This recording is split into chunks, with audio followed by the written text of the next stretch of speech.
We're live.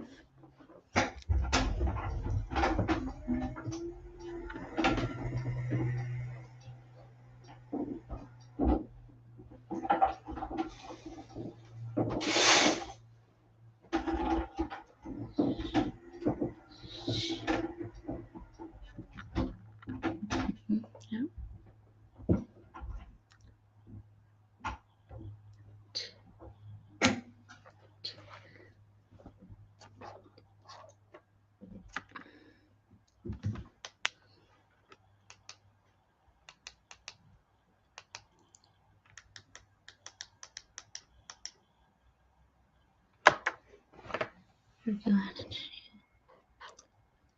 Hey, what's up, Colby?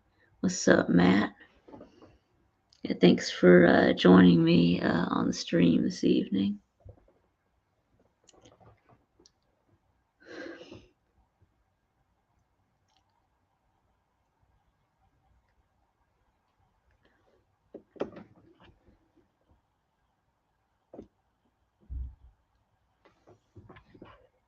What's up, Steve?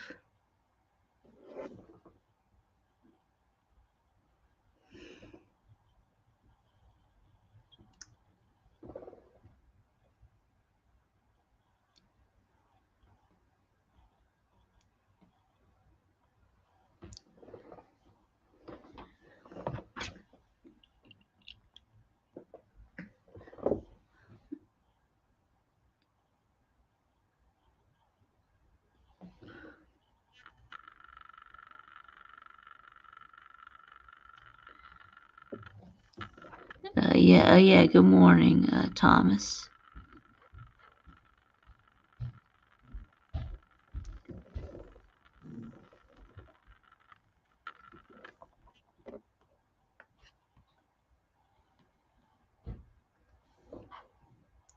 Copy to clipboard. Copied.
What happened to Chess Hall? What do you mean? What happened to Chess Hall? Yeah, did something happen to Chess Hall? Uh, I didn't know that something happened to him.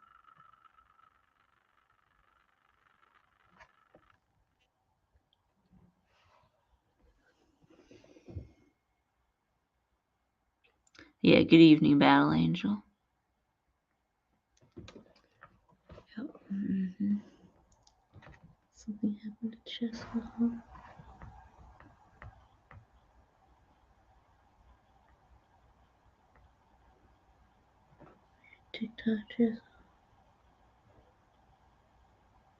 TikTok Chess Hall.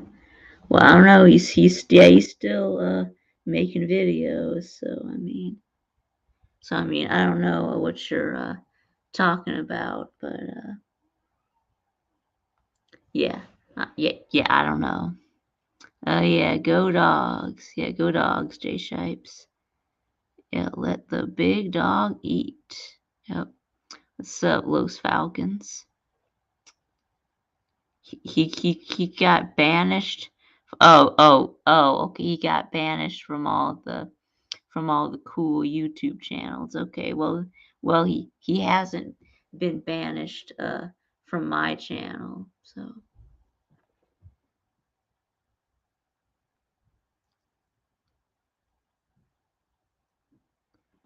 yes, but he has not been banished from my channel. But I guess he has been banished from some people's channels, or he banished himself from certain channels. But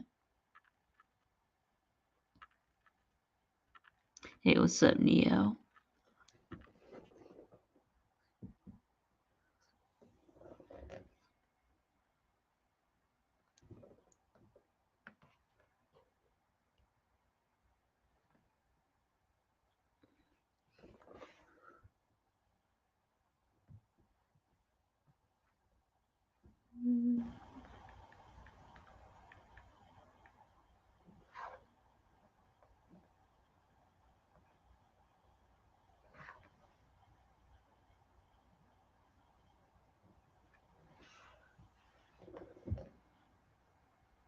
Hey, what's up, CJ? Yeah, what's up, CJ?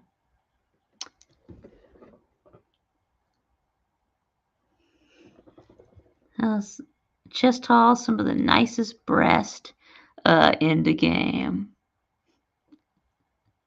Yep, that is true. Yeah, he does have some nice breast. So,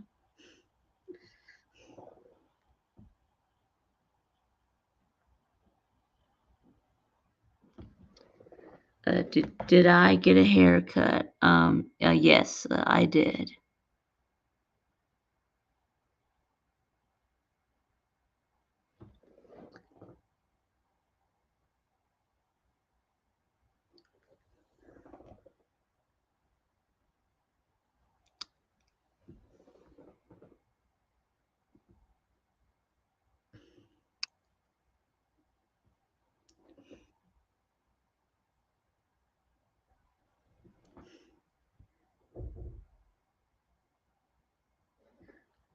Did I go to Great Clips? Yes, I did.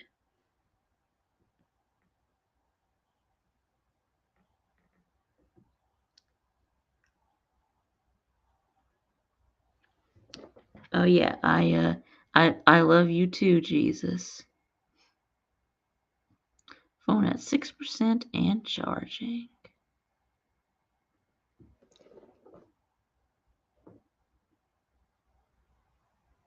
You gotta charge the phone. Yeah, so I got yeah, and I got new batteries for my chair yesterday. So yeah, so I got new hair and new batteries. So okay, you're gonna hook me up the next time I see you. Yeah. Okay. Yeah. Yes. Maybe next time. Yeah, you can give me a haircut. Yeah. Gold and Blue Man is going live right now. What? Gold and Blue Dude going live? Yes, Gold and Blue Dude going live. Friday live show. Hey, Gold and Blue Dude. I do Friday live shows. What the hell? What the hell, bro? Okay, you won't use a bowl. Okay, well they didn't use a bowl. Well, lithium, I don't know. I guess so. I don't know what kind of battery. Lithium, probably. I don't know. Or yeah, probably. Yeah, lithium or cadmium or hell, I don't know. I mean, yeah, they didn't use a bowl, but yeah. Thanks, Pizza Woman.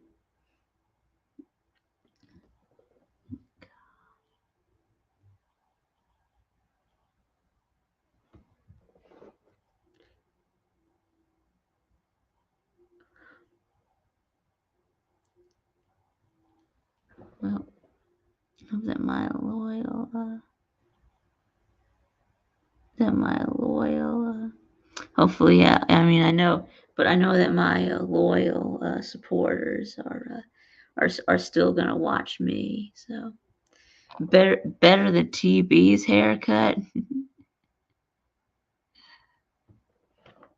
Yeah, I don't know about that, but yeah, I guess so. Yeah, yeah, yeah. I suppose mine is probably better, but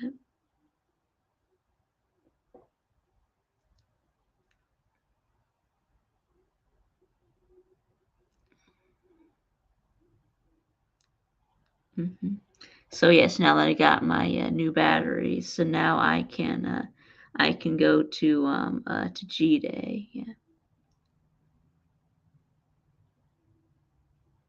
yeah. So if anybody wants to meet up, I will be at G Day next Saturday. So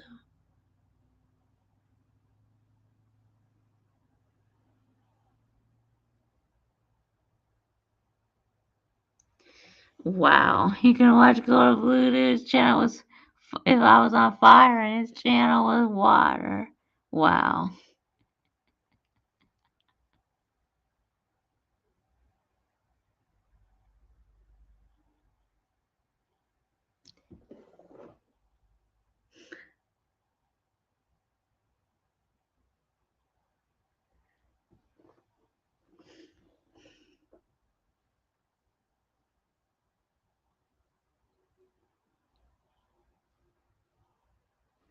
Okay.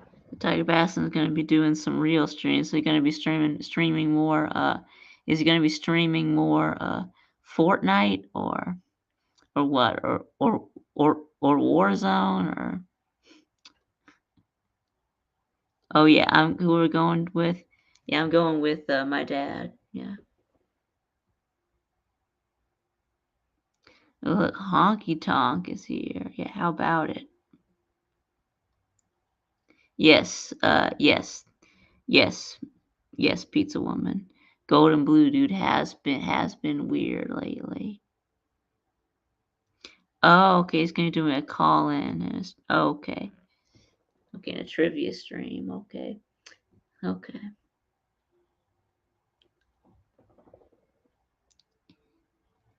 Where am I gonna be sitting? Oh, we're gonna be sitting up in the end zone. Yeah, I guess up in the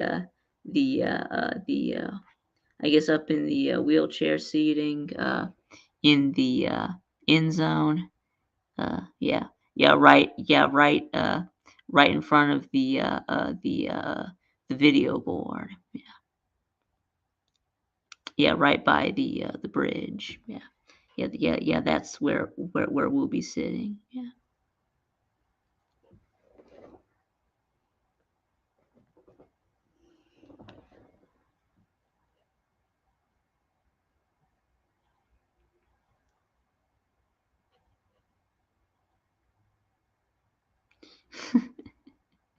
Yeah, that's funny. No one wants to hear how the Pope rigged the SEC title game. He's gold and blue girl. Oh, he's a YouTuber. Yeah. Yeah, any Alabama fans in here? There's a few. We got LW. Yep, and Neo. Yeah,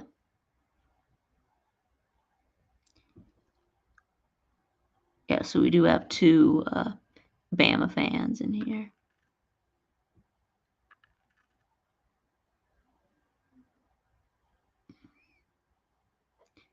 Yeah, Golden Blue has no morals. He streams when his friend streams, except trophy when finished in 12th. That's right. Yeah, he only won because one event got thrown out. So that's right. I mean, if the 40 had counted, he wouldn't have won. So then Traveling Fools would have won. So yes, that's right. We did Honky Tonk. Okay, you still gotta work. Okay. Oh, good luck with that. Yeah.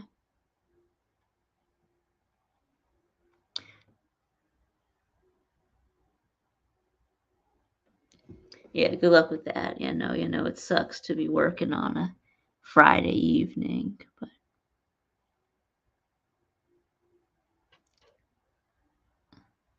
okay. You mean you have to work during G Day. Okay. Okay, you didn't mean right now. Okay, you meant during G Day. Okay, well still. Well, that sucks too. Yeah. That sucks too. Yeah. You'll have to miss the G-Day game. Well, don't worry. I'll have fun. I'll have fun for you. It was Mayhem Matthew.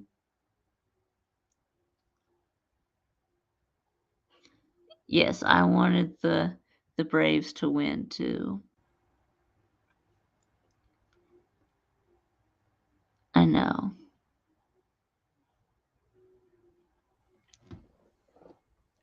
What's up, Viktube? Hey, what's up, Los Falcons? What's Yeah, how's everything? good. Everything's doing good. Yeah. How we doing?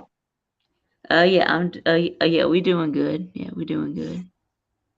Hold on, I can't hear you. Hold on. You can't hear me? Okay.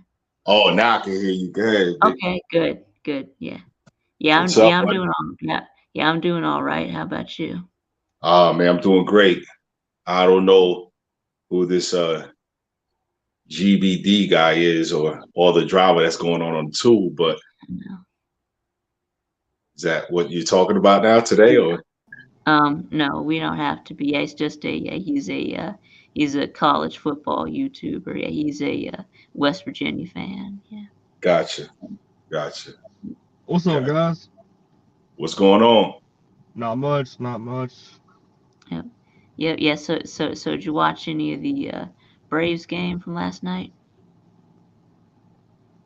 I didn't. I'm actually I a know. Yankees fan. Okay. So you're a Falcons fan, but you're not a Braves fan. Okay. Nah, unfortunately, Falcons is where my heart is. And then I'm a Knicks fan and I am a Yankee fan. Oh, But the okay. Falcons are that's my heart. That's my backbone. Oh, oh, Yeah, okay. Okay. yeah, yeah.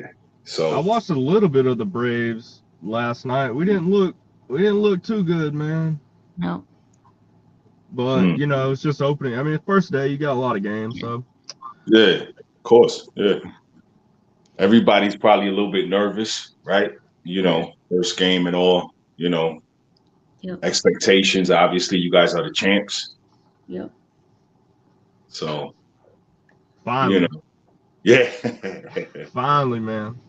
Yeah. Well, you got the Georgia Bulldogs too. They won a national Yep. title too, right? So, Right. Yeah, that's right. Yep. That's yeah. right. We got two-time champions. So Yeah. I Again, mean, finally.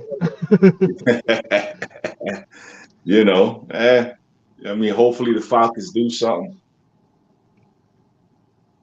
sooner than Yeah, I later. hope I so. hope. yeah, me Yeah. I too. feel I feel like we made a lot of big moves in the. I'm a Falcons fan too. I feel like we made a lot of big moves in the off season, but I don't know, man. I don't know. Do you think we're just Um, gonna like hold out for another quarterback? I know Marcus ain't like a long time commitment kind of job, but I mean,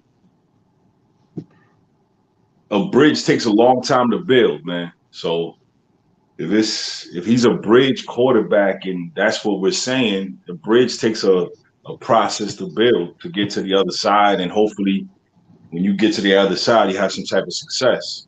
You know, Yep. you got to be realistic. I don't think they were going to win any more than what they could with Matt Ryan at this point. So it was hard for me. I, you know, uh, I'm pretty sure it was hard for a lot of Falcon fans, but then a lot of Falcon fans were also calling to let him go too. So you know, we'll see. I mean, I'm excited. I know a lot of people are excited. So let's see where we go. You know, Yeah, hopefully no, we yeah, can be, huh? yeah, I know that some folks are saying we should draft Malik Willis, but I mean we already got a quarterback though. I mean why are we gonna get a quarterback in the first round? We just signed Marcus Mariota, so I mean Yeah, yeah, yeah. I think we're probably gonna go wide receiver. Yeah, yeah. I you Yeah. want wide receiver, huh, Vic? No. I said I think. Well, it's not necessarily. Yeah, I think we should probably go defense, but I think we're probably going to go wide receiver. But I would like them to go defense. yeah, Yeah, I would like that. I don't know if we're gonna get that, but yeah. I don't know. I mean, you know what I want them to do in the draft, Vic? What? I want them to win. Yeah. I want them to win the draft. Yes, I know. Yes, I know. We never win the draft though. Right. Yeah, I know that we're used to losing in the draft. So Yeah. yeah, So that's right. Well, except for like Matt Ryan and Julio Jones, but other we than could that, have drafted Glenn Dorsey. you know. Yeah, Yeah, All those years ago, we we also drafted Brett Favre and then traded him. So right. You know. I was about to say the exact same thing. But and then another one we drafted Mark or Beasley. What was this? Vic yeah, Beasley instead of Todd Gurley when we needed a running back. Vic Bustley. Yeah, Yeah. I think that was another one of Thomas Dimitrov's bad contracts yep, that that and that's another thing too is that in any organization if you give out bad contracts you got to fix those, you know, you got to fix that. Yep. I mean look, right, your rivals in baseball, the New York Mets, they have a Bobby Bonilla day 20 years later. I mean, that contract is amazing. He gets paid like $1 million by the Mets still every year. It's Bobby Bonilla Day. Bad contracts hurt an organization. You just do. Vic yeah, so, Beasley. So someone wants to know if you like college football. I don't like college football because I have a 22-year-old and he watches all the college football and he tells me about college football. That's my like Mel Kiper. My older son is like Mel Kiper. You Does he have a favorite team? know? You know what? I think he does, but if I would say it, I'll be lying to you, Vic. I'm not sure who the hell he likes. Okay. Um, and he's not even a Falcons fan; he's a Texans fan. So Oh, yeah, this is a diverse football family here oh, in North Jersey. So But he likes yeah, Houston, huh? yeah, he loves Houston for a certain reason. He loves it, man. I couldn't tell you why. He just did. He gravitated, and I'm not the type of dude that is gonna force him to like, the teams that I like. I'm not like that. You know what I mean? I know a lot of fathers and families try to gravitate their kids towards the teams that they like, but I was like, man, listen, man. You know, Houston, fine. We've been to a couple of games in Houston. He's been to a couple of games down with me to the old stadium. I haven't been to Mercedes Stadium, the new stadium, Mercedes Benz Stadium, yet, but we've been to a couple of games, so it's always fun. It's always fun. Well, at So least he's not a Saints fan. no, that wasn't gonna happen. Everybody but the Saints, right? But um, you know, it's all good, man. Like, I respect everybody's opinion.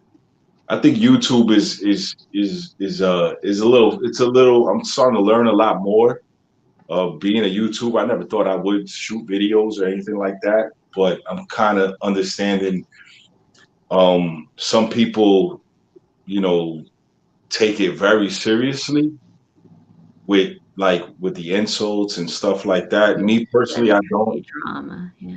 Yeah, I'm not with that. I mean, I would put a 28-3 flag right here. It don't matter to me because it's just part of my it's just part of our history. It's just part of our history. It's always gonna be that. It's nothing gonna change that.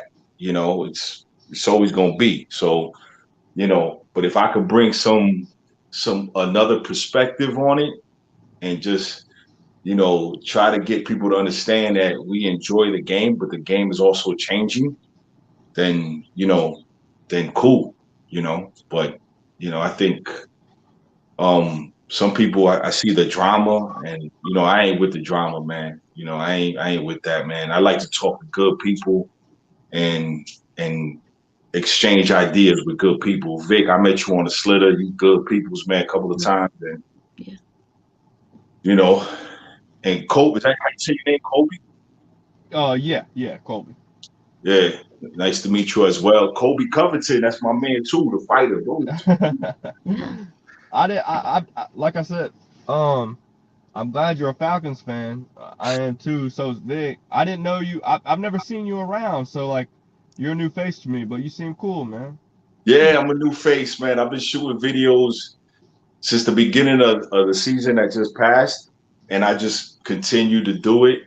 I've been a Falcon fan since uh, I think since the '91 season where um, Jerry Glansville had that fur coat with the cowboy Oh hat yeah. and Oh yeah. glasses, and I was like, and up here in North Jersey at that time, it was all about the swag and the style, and I was like, oh, who is that? And I gravitated. That's when I think they got Prime Time and Andre Rison. I was like, oh, this is the team right here. So I just gravitated. I live. This is really Giants country. I live in New York Giants country. Mhm. Um, there's a lot of Jet fans up here too, but this is Giant territory, really. And I always stand out anywhere I go with the red. I got something on red, black, Falcon fan all the time. So a lot of people say that the Atlanta Falcons don't have diehard fans. That's BS. I mean, I'm in Jersey, and everybody up here know when they see the Wolf, they be like, okay, he Falcon fan. And that's I just gravitated towards like the style. For me, it was like the style, and I thought that '98 team would have won the championship because they had good chemistry. I thought that they would win, but they ran into John Elway, obviously one of the greats. I Yeah, it was think like a we brick wall back then. yeah, you know. So and you know what? I like doing like the history. So I didn't even know like Grady Jarrett was the son of Jesse Tuggle. I didn't even know that till like recently. I didn't even know that. So that's cool. That's pretty cool. But It's the son of who? Jesse Tuggle. Oh, okay, okay, okay. Yeah, yeah. Listen, we're the only team without a Super Bowl with a 30 for 30. That's true. I didn't think about it like that. Yeah, they got to stand for something, right? I mean, Yeah, we're the yeah. only team. Oh, okay. Sorry. We're the only team. The Buffalo Bills, I think, have a 30 for 30, but it was because of the 4 losses, I think, at the Super Bowl. But I'm not in front of a computer right now, so I'm kind of. If anybody out there wants to correct me, it's fine. Don't matter. But I mean, we're the only team that changed. Remember, we're the only ones with the black uniforms. And if I'm correct, we were NFC West, right? We were NFC West before we were South, right? Vic? Yeah. Yeah. Okay. Yeah. Hold on. So Yeah. I'm trying to find your channel. Yes, I searched for Los Falcons, but I yeah. still can't. I can't find you You though. know why? It's Because not like a music channel. it's a Mexican band. I got to change Yeah. the name, man, because the Yeah. Mexican band comes up. I know it's a Mexican mariachi band that comes up, man. I got to change the name. I've been going back and forth with a couple of names. And I think I got one down, but I don't want to say it because I don't want nobody to take it. But I gotta change the name, man. It's crazy. YouTube is crazy. I'm learning so much, but what else you guys like? What other sports do you guys like are into and stuff? Well, let's see. Well, yeah, mostly just like football. Yeah, I watch college and the NFL. And I watch some baseball too. Yes, mostly I just watch the Braves. I don't really watch any other teams. But Gotcha, gotcha. What about you, Cole? Uh, basically what Vic said, but I played soccer in college. I know it's a dead sport in America, but I really like soccer. Oh, you like soccer? USA, baby. We're Oh, in. we made it. We yeah, made it. We didn't yeah, make we it made last yeah cup, we but made we we made it made this yeah year. we made the World Cup this time. Because last time we didn't. So Yes, Yeah, yes, yeah. yes, So yes. I'm a big soccer fan. I've been to a few Atlanta United games. You should get an Atlanta United beanie, by the way. Okay, They're cool. black and Okay, red too, so you know. cool, cool. Yeah, I know. Actually, one of my sisters actually lives in Alpharetta. Okay, Yeah, yeah. so it's like So the street. yeah, yeah. So I'm like, like before, like like I see a lot of the Atlanta Falcons fan like content creators and stuff. So hopefully I can meet some when I go down there. That I would love to do that, but she's been living down there since I think she's got like 20 years. And that's why I used to go all the time. So I just haven't been, but I'm into the UFC too. I'm into the UFC boxing, stuff like that. Just because you don't got to pick a team. yeah, I think Traveling Fools found your channel. Oh, there it is. Yeah, Thank there. you, Traveling Yeah, Fool. let me Appreciate it. Traveling Fool's a real one too. hit that He's bell. good people. Thank you so much, man. Thank you for sharing the channel. I appreciate it, man. Thanks everybody who subscribed, who helped me out. Slitter gave me a big push. I appreciate Slitter all the time. Good dude.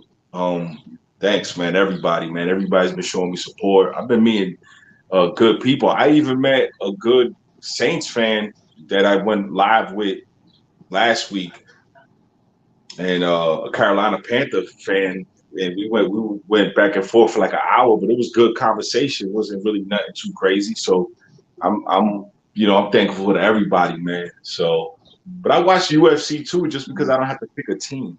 I hate picking teams. Thank you, Traveling Food. Appreciate you, man. Thank you. Thank you. Thank you, Chris. Appreciate you too, man. Thank you, man. Humble, man. Thank you so much. And I sub to you too. So Thank you, Vic. Appreciate you, bro. Thanks, man. Cole, hit that subscribe if you can for me, brother. I no, I'm gonna do it. I'm just on my phone, so I can't. If I I have to hear you. leave you. yeah, Yeah, you I know what hear I you, mean. bro. to use the stream to do I that. hear you, bro. So, yeah, I was getting ready. I was getting ready to shoot like a video or something like that, maybe today. I usually try to shoot like 1 or 2 videos a week, but man, there's some Falcon fans that are fast shooting the videos, man. It's like, whoa, Yeah, like yeah. they're like this. I'm like, whoa. I usually try to So take my time with it, man. So so much information. who's your favorite fighter? Boxing or UFC? UFC. UFC, man.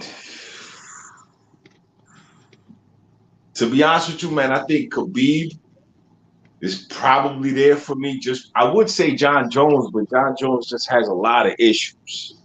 Yeah, yeah. I, you John know, Jones is entertaining. He's oh entertaining. yeah, but Khabib just dominated a lot of those fighters fast. I mean, he dominated a Yeah, lot of those good fighters fast. And like John had a lot of problems with certain guys, Gustafson, and he had a problem with the young guy too, Dominic Cruz. He had a lot of issues with Dominic, but I mean but to me, Khabib, I think Khabib is probably for me the best of all time. Um, Boxing is, it's hard to say boxing just because if you like defense, a lot of people would say Floyd Mayweather. If you like action, a lot of people would probably say Mike Tyson. me, I'm more of a defensive guy, but I don't know if people would recognize like this name, like Pernell Whitaker. For me, was one of my favorites. Pernell was um, good, great at his time, but he was a great defensive fighter. I like defense more because if you make a guy miss, it's hard to make a guy miss. So I like more defense. But you know, now Floyd's doing an exhibition with I don't know who now. I don't know who he's doing an exhibition with. I heard. So might be hard to watch. I don't know. Who knows? Yeah. Yeah, Raj. Let's see what's in here. Yeah, and let's see. Slim Shady Canes is here. Yeah, Oh, Slim Shady Canes is a big boxing fan. Yeah. Yeah. Yeah, he's a big boxing fan. He can. I don't know much about boxing at all, and I barely know. I like Colby Covington for UFC, but I try to keep up a little bit, but Thank you, Jake Wood. Yeah, don't make clickbait videos, because Nah, ain't nothing clickbait. Yeah, Gold and Blue Dude makes a lot of clickbait. So. You know, I see the drama, right? Because I actually met this guy on Slitter's Live, Cowboy Mosh. I've never heard of him. Yeah, I've heard of him too. Yeah. So he was doing like this TTC and all this drama with the TTC. I don't know who the hell that is, but yeah, it was the trash talking circle. Okay. But no clickbait videos, man. It's just, man, I just shoot stuff. I just come at things a little bit different just because it's just like, it's just common sense. It's just, some stuff is just common sense. People can guess all they want about the draft, but I'm pretty sure that Terry Fontenot and Arthur Smith have a game plan for the draft. I'm pretty sure they do. I mean, yeah. Oh, here's our boxing buddy for you. Okay. No, that's not. That's okay. That's yeah, Jay. I Never need mind. to. I need to go to the bathroom. So I'll be. Okay. What's up? What's up? What's up, Jay? How you doing? How you doing, man? I'm doing great, man. Hey, I respect that shit, man. Walking around with Falcons gear and the Big Apple, man. Props. That's right here, baby. That's all, man. I lived down in Florida for 20 fucking years, man, with nothing but fucking University of Florida fucking goddamn graduates, man, working as a Georgia boy, so Georgia shit all over my truck. I know how that shit is. Yeah. I mean, you know what I'm saying? Look, Matt Ryan's it wasn't Matt Ryan's first playoff, but it was the playoff when they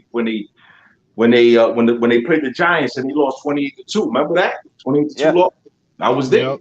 I was there. You told me I walked out, it was blue all around me. And at that time, I was like, okay, they coming up here, it's playoff time, let me go. But look, it's a lot of fans that, like I said in my videos, it's FFFs, fake Falcon fans. It's a lot of them. And they fold like beach chairs. You can fold them up like a beach chair. I ain't never gonna fold. That's why when I hear people, other like fans be like, oh, Atlanta Falcon don't got no diehards. No, we got some diehards. And I'd rather have 5 diehards with me than 100 pretenders. You know what I mean? But you said you're I heard you reference Salita earlier. So what do you think about him being a diehard fan? I see all this Georgia shit posted up on his walls and shit lately, and he never was a Bulldog fan. Who? Salita. You mentioned Salita earlier. Yeah, I mean, what do you feel about that? I mean, that's who he rap. I mean, that's from what I know. I'm new to the YouTube, Jay. So, I thought that's what he rapped. I thought I don't know. I ain't never seen nothing go back to his old videos and nothing like that. But yeah, I'm not an old fan of his by no means. I only seen the guy on camera probably once. I don't know any of his videos, but you know, a lot of people from this community are saying, man, he was a fucking goddamn Georgia Tech guy before that, and then he was Well, just a pro guy before that. He was a straight pro guy, no college, no nothing, a Tech. Then once the Dogs won it, he had all his damn natty gear sitting around. You know what I mean? yeah, you know what? I can't tell you. I know that he's giving me like every time I talk to him, like even you see how sometimes like he's asked me questions that like of certain sports that I really don't. If you don't know nothing or you don't know like part of that, then don't say that you is or don't say that you know.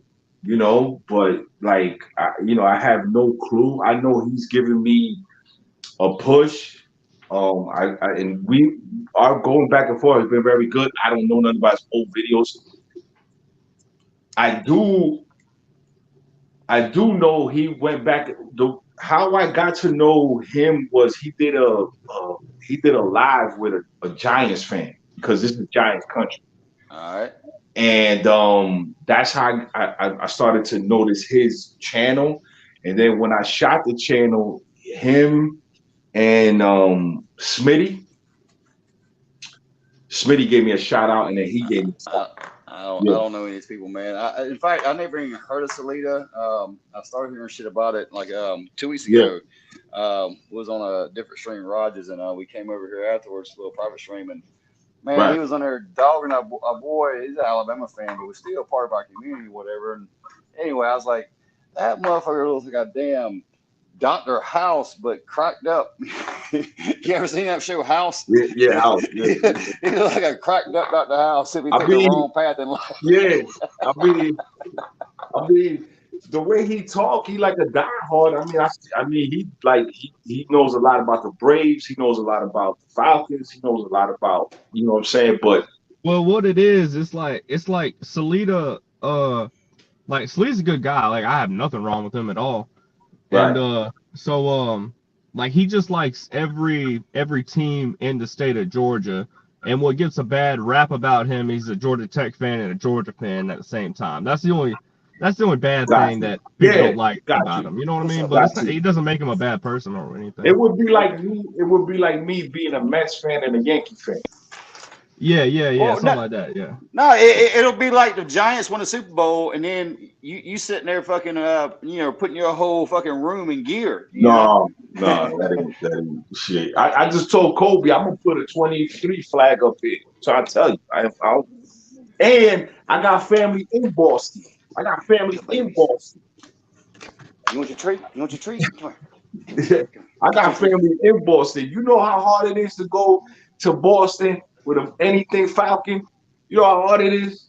Yeah. It's like, bruh, I go to Boston almost every summer, and I put on a Falcon, and everybody always points at me all the time. They all point, You look and like I'm an like, alien out there or something. yeah, and I don't care. I walk through, and I don't care. You know, hey, listen, man, I'm not. You never gonna see me switch. Never. I'm a Falcon fan till I die. DIE. That's it. And look, on my channel, I don't even bring up the Knicks or I don't bring up the Yankees just because the Knicks have sucked for so long. For Yeah, so they've long. been they've been really bad. But there's no reason to bring them up. I mean, Kobe J. You guys, have you seen that documentary, the Michael Jordan? Oh, fire! Yeah, Yeah, Yeah. yeah. yeah.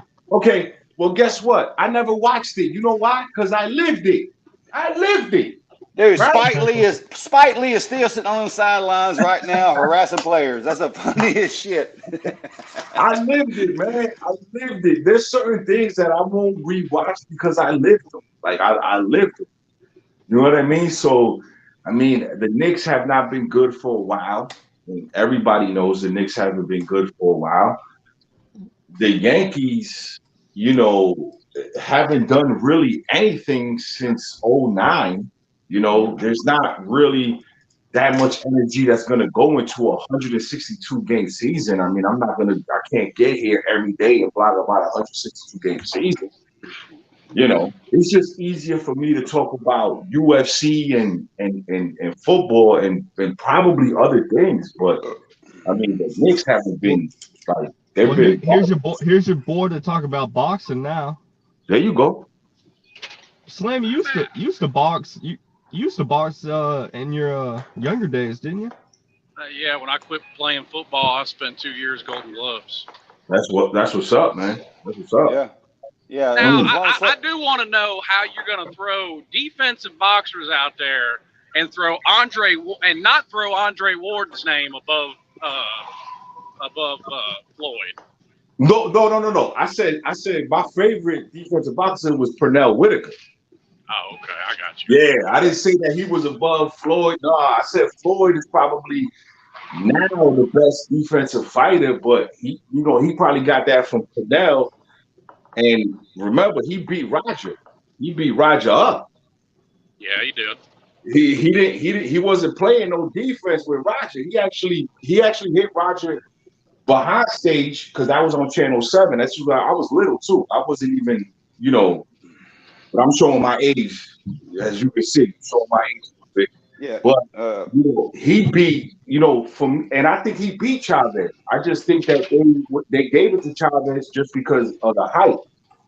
But I think to me, Pernell is the best defensive fighter that I've ever seen. Well, Floyd got a bunch of wins off of nothing but height too, because Jose Luis Castillo beat him down.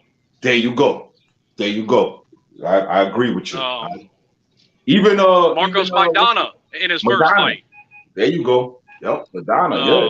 So, now the only one that I'll concede to, because I think it was very close, but I still say De La Hoya took him.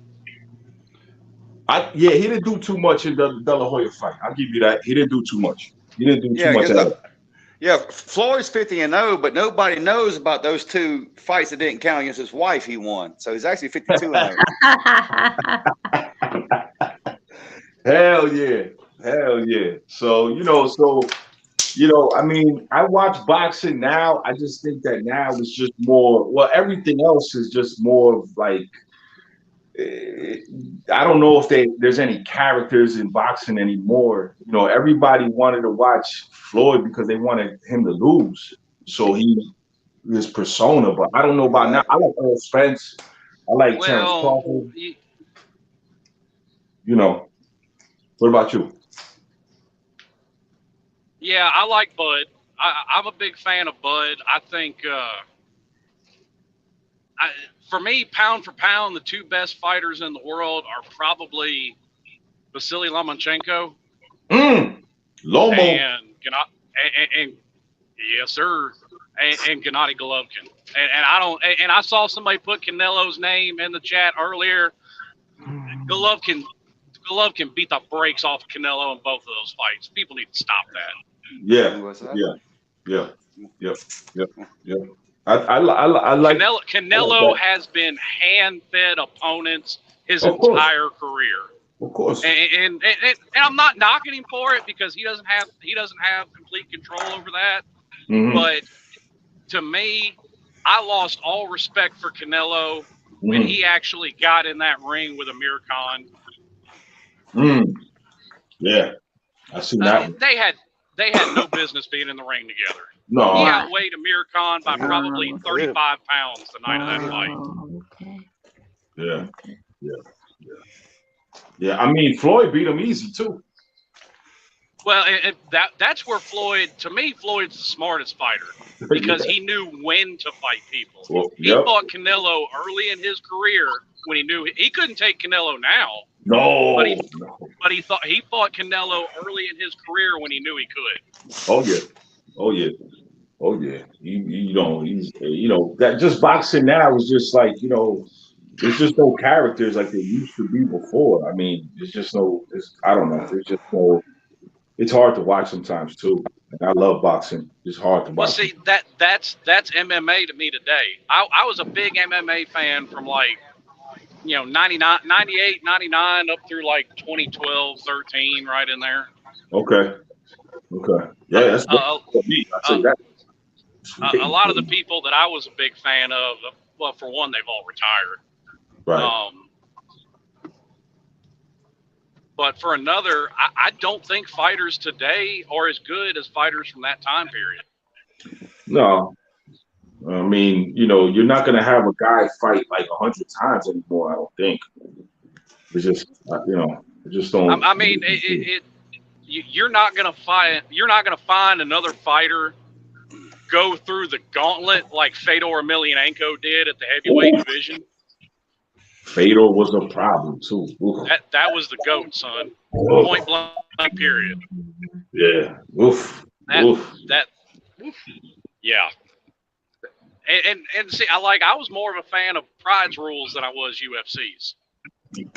Okay. Yeah, Pride was, and then Pride was no rules, right? There was no rules at that time, right? Well, no, they had rules, but stuff like the UFC has, where you can't kick a downed opponent.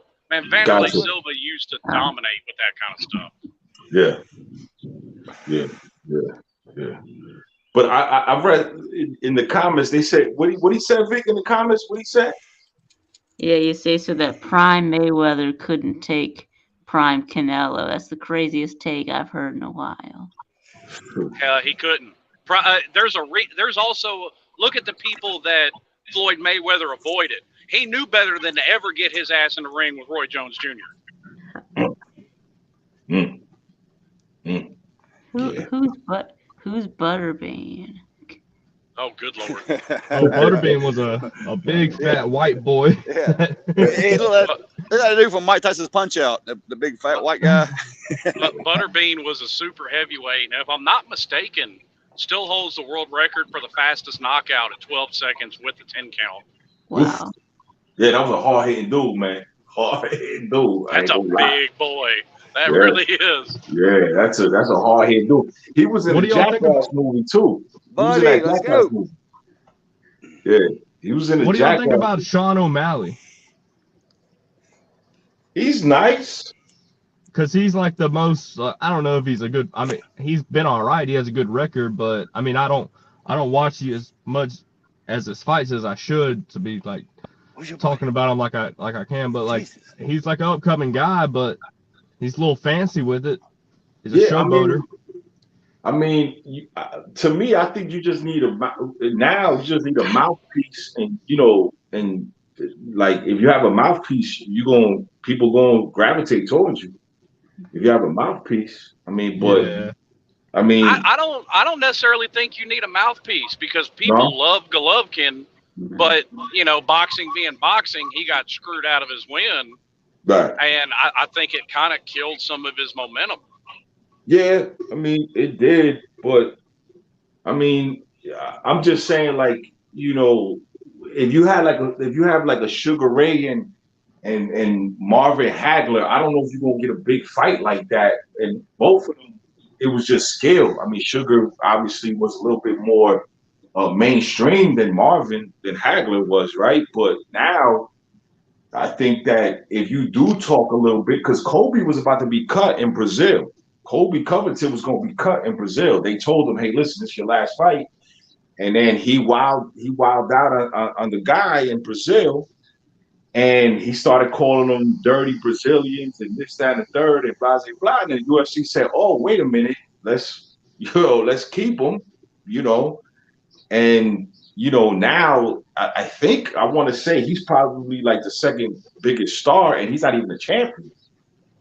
You know, more people talk about Kobe than they do Usman. Yeah. And Usman's the champion. And you've got a valid point, because how many fights was what was his name?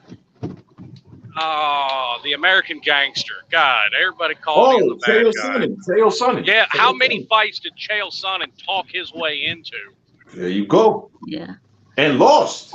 Yeah, and lost pretty much every big fight he's ever had. Lost it. Yeah. Yeah. So when was the last time somebody was killed in boxing? Oh man.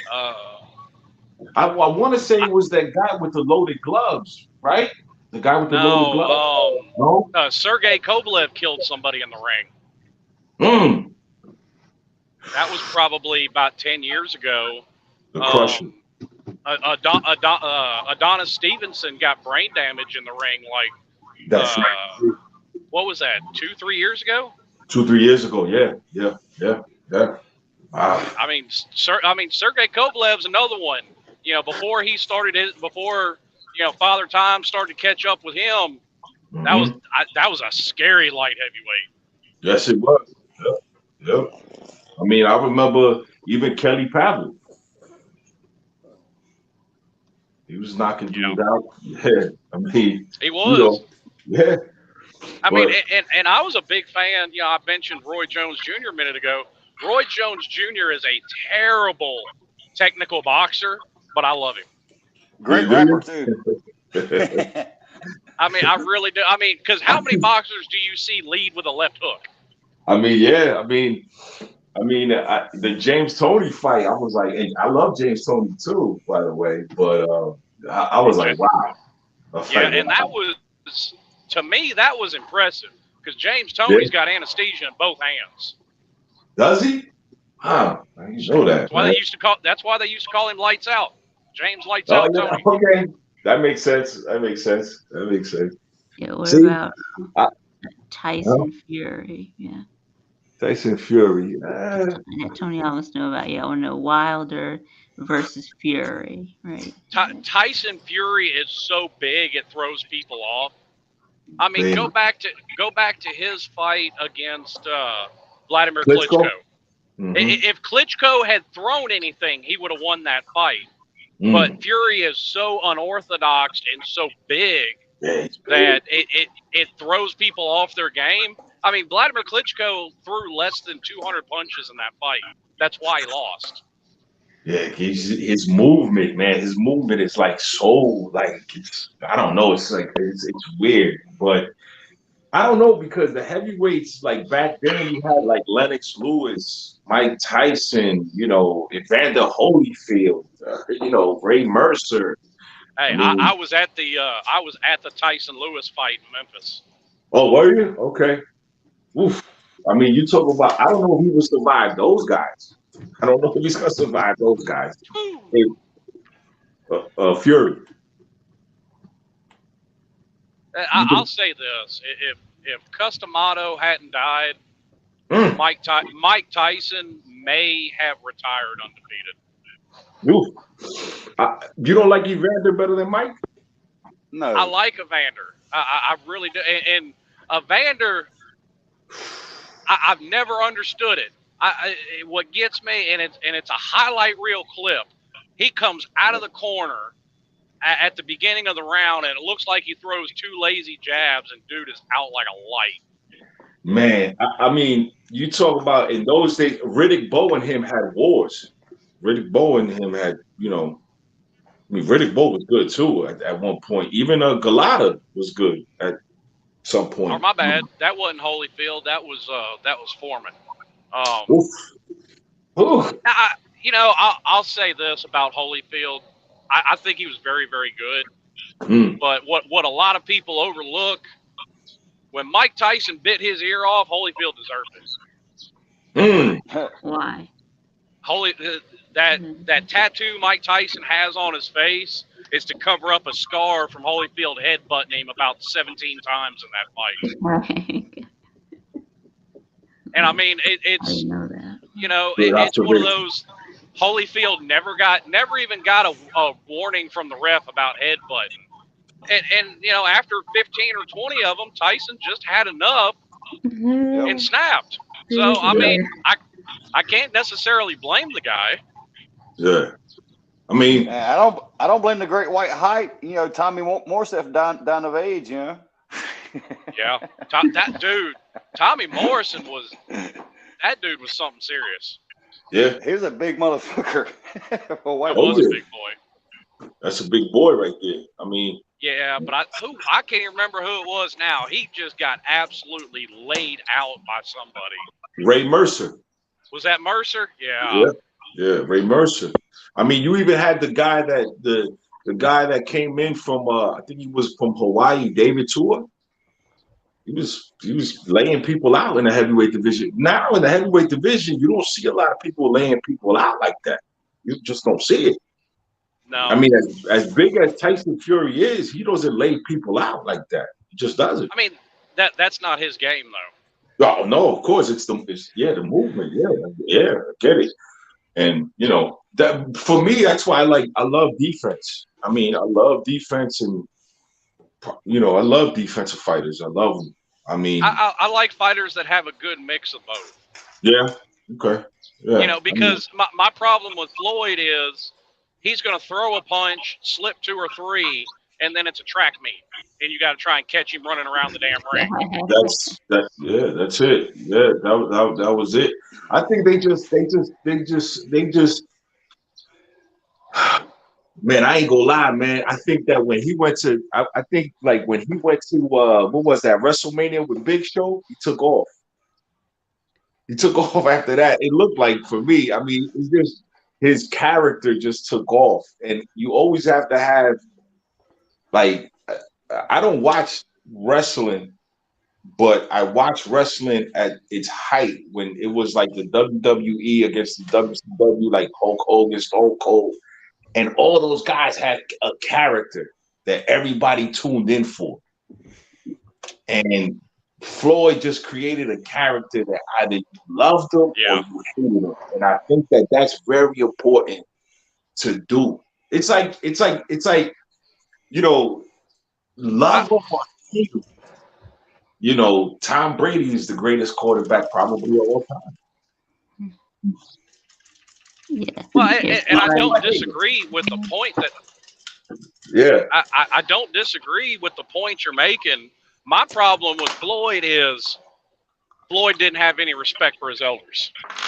Oh no! You don't get in the ring, and you don't get in the ring and talk that way to Larry Merchant, an 80-year-old Larry Merchant at that. He disrespected Muhammad Ali too. He disrespected Muhammad. Yeah, he disrespected Muhammad Ali. Yeah. He did. He disrespected a lot of people. I can deal with a character because you're selling yourself. That's what you have to do. Right. But have respect for the people that you need to have respect for. Yeah. I totally agree with you, sir. Yeah. So is anyone gonna give credit Jake Paul for sleeping Woodley? No. No, not really, because it was a boxing match, and not you put him in a UFC cage, and Woodley's going to turn Jake Paul into a pretzel. Yeah. There ain't gonna be any. Honky Tonk says Jake Paul is a legit boxer. If you believe that, sir, salute. I ain't gonna argue with you. I don't like Floyd. And I think his record's a little foul because he's got some losses. But I'm not mad at people that are fans of Floyd. I mean, if you're a fan of Floyd, you're a fan of Floyd. Yeah. I mean, people. Yeah, people. I mean, people love. Jay, you said you was from Florida, right? You from Florida too, Slim? I lived in Orlando for 22 years. Yeah, like people down there, like they love Roy down there in Florida, Pensacola area, all that. They love Roy. They love him. They love anything violent. I know like Kimbo slicing them was big. I know Masvidal is big down there in Florida. I mean, backyard brawls, man, with no joke, man. All the YouTube videos came out. Then they had dogs in the trunk. Yep. Masvidal's from Miami, so yeah, they're gonna love him. Yeah, they're gonna love him, man. And George again. When he beat Darren Till, he was on the decline, but he beat Till. Then they hyped up the Diaz fight, and then he beat Diaz, and then they hyped him up again. And then what happened was you put him in a ring with somebody that has a high motor. He's not going to look as good, but then people forget he's lost like 15 times. Sometimes you talk your way into a fight, you create a character, and I'm telling you, man, when you create a character, it's man, like. Hey, Vic, put Honky Tonk's last comment up there. Oh, okay. Yeah. Listen, nobody's hating on Jake Paul. Yes, he's very successful. But to say because he slept Tyron Woodley, guess what? if Dan Henderson connects with that right hand to anybody on the planet, they're going to sleep. Honky tonk. If he calls out respect to Jake Paul, respect to him, utmost respect. Great talker, great businessman. I'm telling you, he came from the school of Bobby Heenan. Listen, if he sleeps Anderson Silva, yeah, because Anderson still could get very active with them hands, and Anderson Silva has a lot of awkward movement. If he could sleep Anderson Silva, which probably is 3-4 times older than him, then yeah. But Tyron Woodley and them, not really. They ain't really boxers. Ben Askren is the other one, right? Yeah, I think so. Yeah. Legit That loss. I think Honky Tonk is trolling, but probably a little bit. But I mean, even then, okay. That's the whole thing with this whole Jake Paul thing, anyway. Yeah. It's very similar to Floyd and Conor fight. He's taken Tyron Woodley out of his element into an element that Jake Paul is more comfortable in. Yeah. I said the Paul brothers sitting down there, then Puerto Rico, United States considered Puerto Rico, not paying hardly any damn taxes, getting the full benefits. You have to wait a couple days longer to get your shit, your Amazon packages, but just living the life, man. Smart businessman. Yeah. So now the fight that I want to see the Paul brothers versus the Island Boys. Oh good God. Okay, never mind. Looks like Honky Tonk is being legit. Looks like Honky Tonk is legit. He thinks that Jake Paul is a good boxer. I mean that's and he's well entitled to that opinion. Yeah. But you know what? All that needs to be said about Jake Paul as a boxer, Mike Tyson's already said. So he don't want that smoke. Mike Tyson, a 60-year-old Mike Tyson will lay that boy out. It's a scary dude. Listen, anybody could be a good boxer. Just gotta train. I'm pretty sure Slim, being a Golden Glove, I'm pretty sure Slim could knock out Jake Paul. Gotta get it going. I'm pretty sure big man. You can knock out anybody. It's a one fucking punch. That's it. I'm pretty sure. It's all about setting. Yeah. Pretty sure. It's all about knowing how to set up that punch. Vink, I'm pretty sure you can knock out some of these trolls, man. Crazy. Vic was about to knock out the goddamn table, man, trying to load up on Roger Stream earlier. Yeah. They thought we didn't see him. Yeah. Yeah, so, I guess my StreamYard wasn't working. I was trying to get on. Yeah, Honky Tonk. Hang on, Honky Tonk. I know Honky Tonk. I know he's not in Tyson's category, but he called out Tyson. So I'm gonna make that comparison, and Tyson spoke on it. That's it. Yep. Because Honky Tonk admitted that Jake Paul is not in the same class as Mike Tyson. Okay. Yeah. Well, I mean, there's levels to everything, Slim. I'm pretty sure you being a Golden Glove guy. I'm pretty sure you had guys in the gym that were very good, very active. They just didn't make it to that pro level, but I'm pretty sure they were very, very good boxers. Slim. Yeah. Colby says you could not knock out Jake Paul. If I train for it, why not? I've got the power in my left hand to do it. I promise you that. I want to see that. Yes, Slim Shady Canes versus Jake Paul. Boom! Is that hook Slim? I'd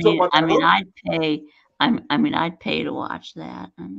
If y'all want a demonstration, listen, I'm right-handed. I'll take out Mayhem Matthew with a left hand. You just hit him right on the fucking button, right on the jaw. It's like a switch. You're either gonna go to sleep or you're not. But see, I used to mess with people. I fight orthodox, but I'm left-handed.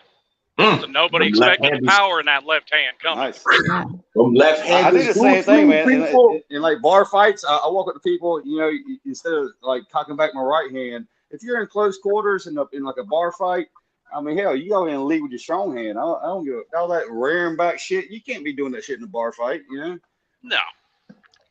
No, but you know, like I said, it's, you know, look, man, guys, the guy came from Disney, right? Yep. Awesome, you know, pivot, awesome pivot. Probably, you know, awesome, man. It's all, and plus, like, you know, some of the stuff that who they talk to, some of the, I mean, I know the older brother sat down with Dana White. I mean, that's awesome. And, you know, the brother made a diss track. I mean, it's awesome. You know, to me, I mean, listen, man, if you have your walk of success the way you have it, I'm pretty sure Jay does what you got to do. Vic, you got to do. Slim does what he has to do. You know, listen, man, you know, awesome for him.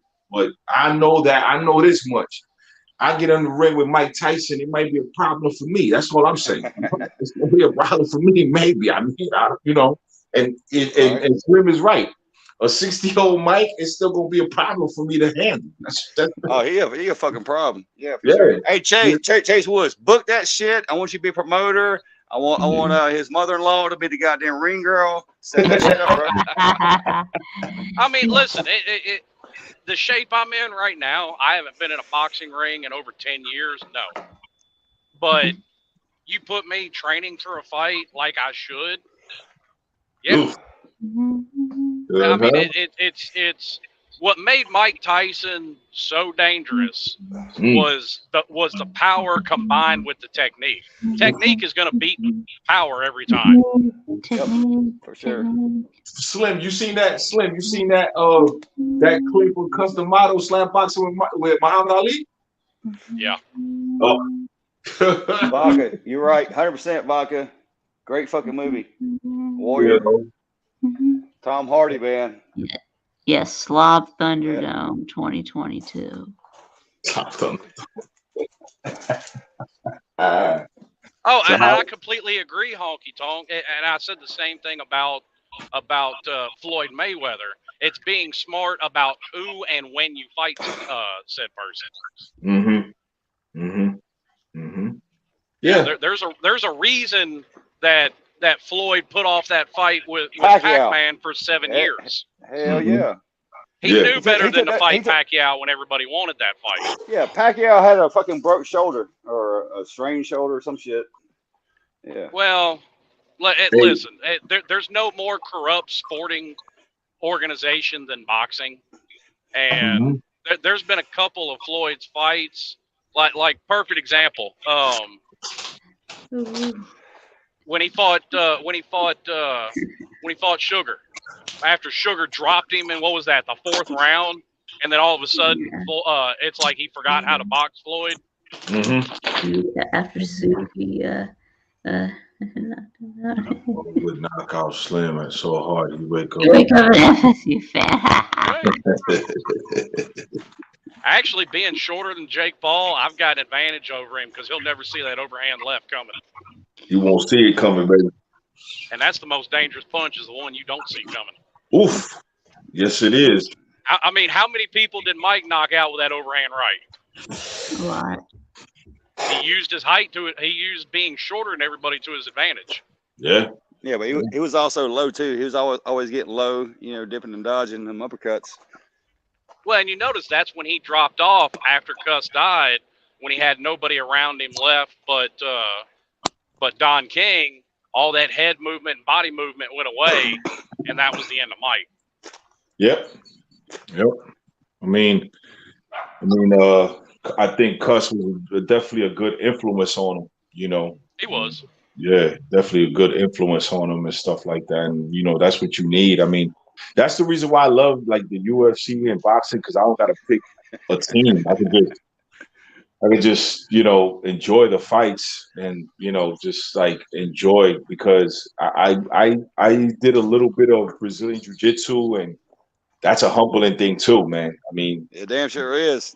You know, it's not about being the toughest. Sometimes it's just about technique, and those guys put a lot of work in that gym. Those guys put a lot. I give it to them. They put a lot. Even Jake Paul puts a lot of work in that gym. He puts Oh, a no lot of doubt. work in the gym. A lot of work. So I give it to those guys, and I respect those guys, even to the ones that are forgotten about. Buddy, come on, let's go. I seen a documentary on Meldrick Taylor. Remember that guy, Slim? Meldrick Taylor? I've heard the name. I've never seen any of his fights, but yeah, I'm very familiar with the name. Yeah, he was 1992 Olympic gold medalist.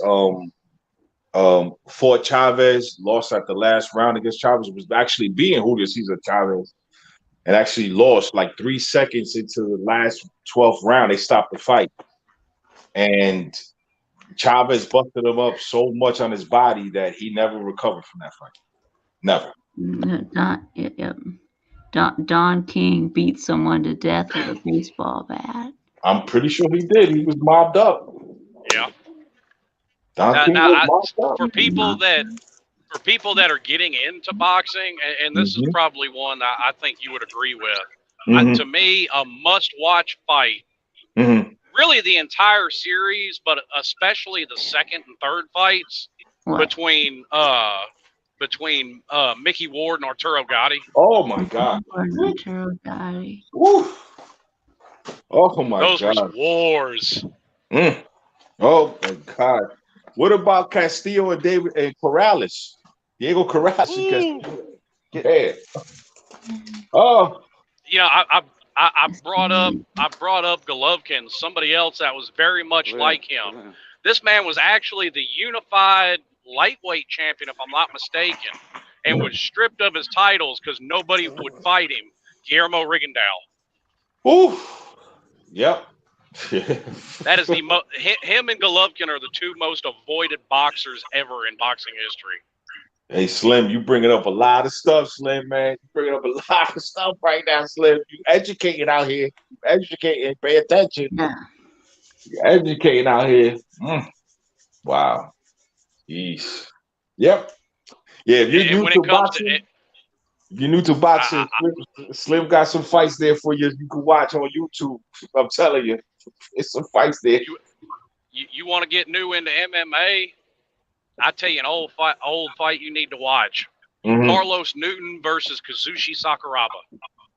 Sakuraba, the Gracie Hunter.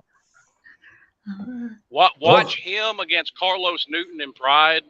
That is the most technical fight I have ever seen in my life in a cage. And by the way, Slim, Sakuraba damn near beat all the Gracies. Yeah, I think the only one he didn't fight was Hickson. Yep, he beat all the Gracies. He beat them all. He is titled the Gracie Killer. Okay, perfect example. I watched this live when it happened. His fight at the Pride Open. What was it? The Open Weight Grand Prix. Okay. In the second fight of the night, it was Sakuraba against Hoist Gracie. Hoist Gracie refused to get off of his stool after 90 minutes. Yep. Yeah, Name me a fighter in MMA these days that could go 90 minutes.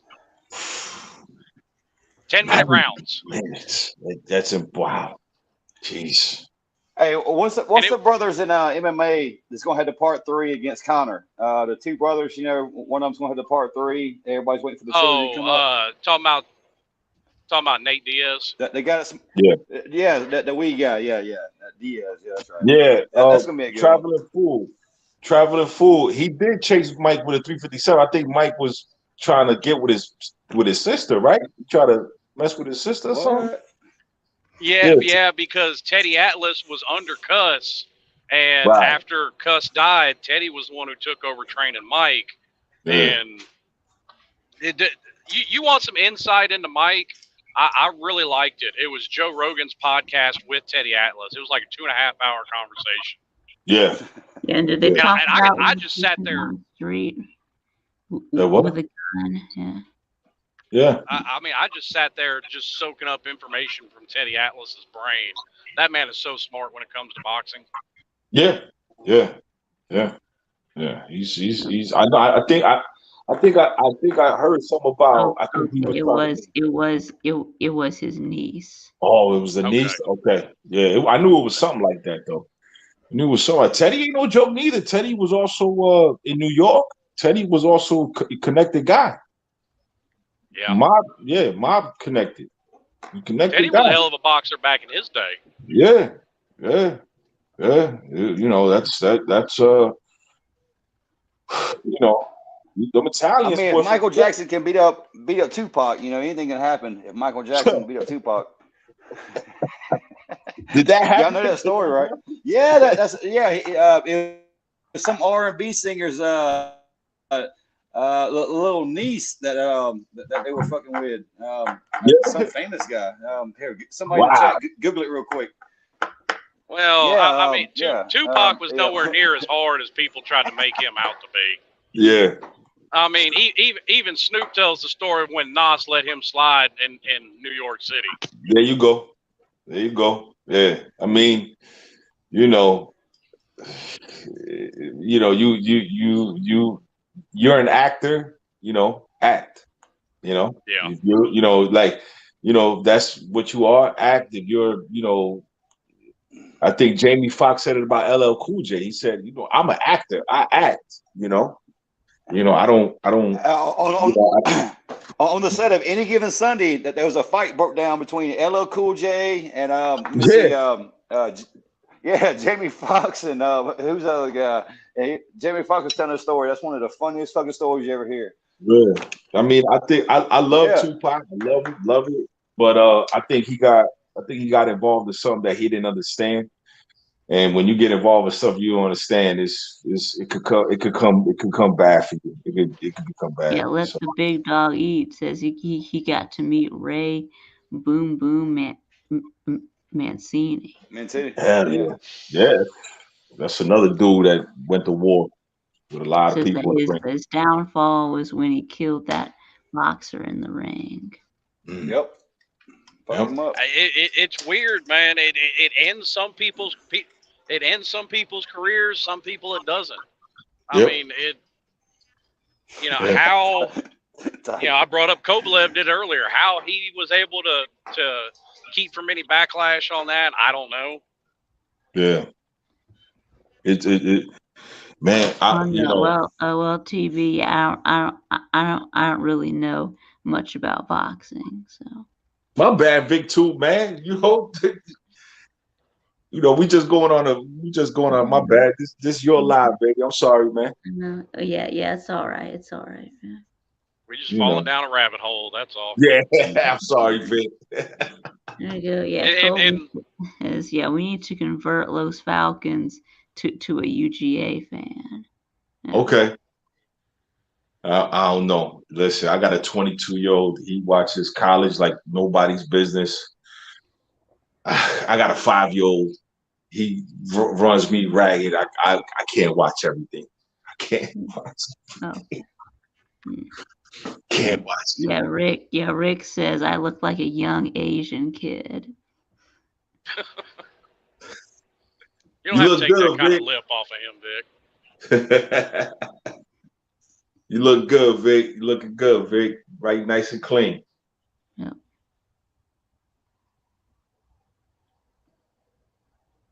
Where you want to take this conversation to, Vic?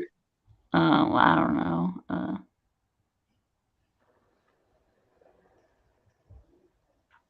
You want to talk about the Bucks? You want to talk about? Yeah, there we go. Yeah, Rick Sanchez says that he's talking about Slim. He's a truck driver.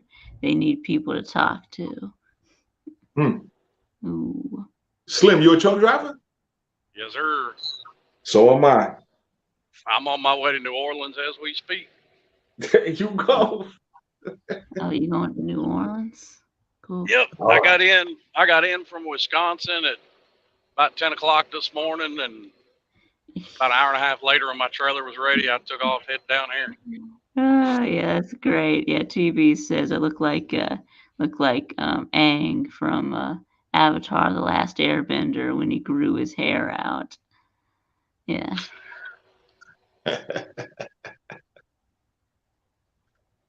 Slim, so How do you feel the Saints are gonna do against your Bucks this year? I'm assuming you're a Bucks fan because of your. Yes. Yes, sir. Man, that defense has seemed to have had just Tampa's number, period. I'm thinking that may change now that Sean McVay's gone, and they're pinning their hopes to Jameis Winston. I mean, we already learned better than that. Jay, are you a Bucks fan too? I hate getting a phone call. When I was in Orlando, my best friend was a Miami fan, Dolphin fan, and I won his best seat in the house. You know, had a blow up couch, your own personal waitress, and you know, all you drink Bud Lights and wings and shit. But anyway, yeah. I was at the game. Was sitting there. That's the day I won the best seat in the house when they put Brady in. When what's that fucking guy's name? He went down. Bledsoe. Anyway. Yes. Can we talk about this? No, it's kind of old, but the Will Smith slap. What about it? I guess y'all probably saw that. I mean, he slapped him. Yeah, that was fun. Yeah, that was funny though. It was a bitch move, man. Yeah. And he slapped him. Name out your fucking mouth. Yeah, man, you know what? He didn't have that kind of energy when motherfucker was dicking down his old lady in his house. I know. I mean, you gonna sit there and laugh, and then you gonna get the eye from the old lady, and then go into fucking full red mode. That's bullshit, man. That's right. I mean, hell, you want to talk about privilege in 2022? Walking up on stage on live TV, slapping the shit out of somebody, and you ain't in jail. No. And then you get to hang around and win a fucking award 10 minutes later. Yeah. I mean, you know, I think it go back before that a lot of people let him go or let Will Smith off the go is because he actually destroyed that lady's career. The one that was in the Fresh Prince, you know, he actually destroyed her career. Really? Yeah, the first Aunt Viv of the show, he actually destroyed her career. And they made it into she couldn't even get a job after because she went against him on that show. That tells you a lot about his character. That I think a lot of people let him off the hook with that one. Well, and see what's been traveling around ever since too is, you know, they pulled up that old clip from the Arsenio Hall show back in the day when he's making fun of the bass player for being bald headed, and he's like, "It's just a joke, people." Yeah. So I mean, but I'll never watch the movie Ali again. And you know what I'm saying? After seeing that he could knock a 135-pound motherfucker out, you know what I'm saying? I won't never believe that fucking role again. Yeah, I mean, you know. Well, I think that had something to do with it too. The fact that it was Chris Rock, because if that had been somebody the size of Richard Pryor up there, Jamie I bet Foxx, he'd have stayed in that seat. Jamie Foxx would have fucked him up. I know. Yeah, or if it had been The Rock instead of Chris Rock, yeah. Right. Yeah, but you ain't got to put that big mountain up there. Just throw a normal sized guy in there that's in shape, like Jamie Foxx. You know what I'm saying? It works out, eats right. Shit. It had been Dwayne Johnson would have. Yeah, I mean, you know, I just think that, you know, when people are emotional like that, it's something going on, you know. Something going on with you, man. Your wife is, I guess, called it an entanglement, and I don't know what the hell that is, but you know, that's a way of making it sound nice. Talking about she taking pipes from everybody that gives to her. I think getting a pipe put the right. You know, I just don't know. You know, you might have some emotional stuff, and you know, go inside. I don't know, but I agree with that. Actually, I think you're right. I think he probably does have something going on for that, but that don't excuse your behavior. No, it don't. I mean, you know, damn. Even Tony Soprano had a psychiatrist. You know what I'm saying? You got to talk to somebody. You know about. I mean, what's going on? And then the whole thing is that you make it. You're making it. It's gonna stop your money. They're already stopping his money. And he has money. I'm not saying he don't got no money. He got a lot of money, but they stopped in the money. I think they stopped Bad Boys 4. I think they stopped I Am Legend 2. I think Netflix pulled all the stuff from. Well, that needed to be stopped anyway. There doesn't need to be a sequel to that movie. Yeah, I mean, I saw Bad Boys too. They had the revolving little gunshots in that living room. That was it. It don't get no better than that. You know what I'm saying? And Chris Rock is gonna get so many calls now. He's gonna get the next special is gonna break the bank. I think the next special it's gonna break. His fucking brother Tony Rock says, "Listen, motherfucker, there's 10 of us, motherfuckers. I want you to come on my stage." He said, "There's 10 of us, brothers." The very next week after the Oscars, yeah, Chris Rock started his tour with Kevin Hart. How much you want to bet every show gonna be sold out to hear what Chris Rock got to say about it? It's gonna be sold out, baby. It's gonna be sold out. So I mean, he ain't done nothing but make Chris Rock money. Oh yeah. Ooh. Oh yeah. You know, so which is why he didn't press charges, because he knew that he was gonna, make bank off of this. Yeah, they're gonna make bank for real. You know what I'm saying? So, it's all good, man. Oh, good. Oh, wow. Will Smith just slapped the shit out of me. That's right.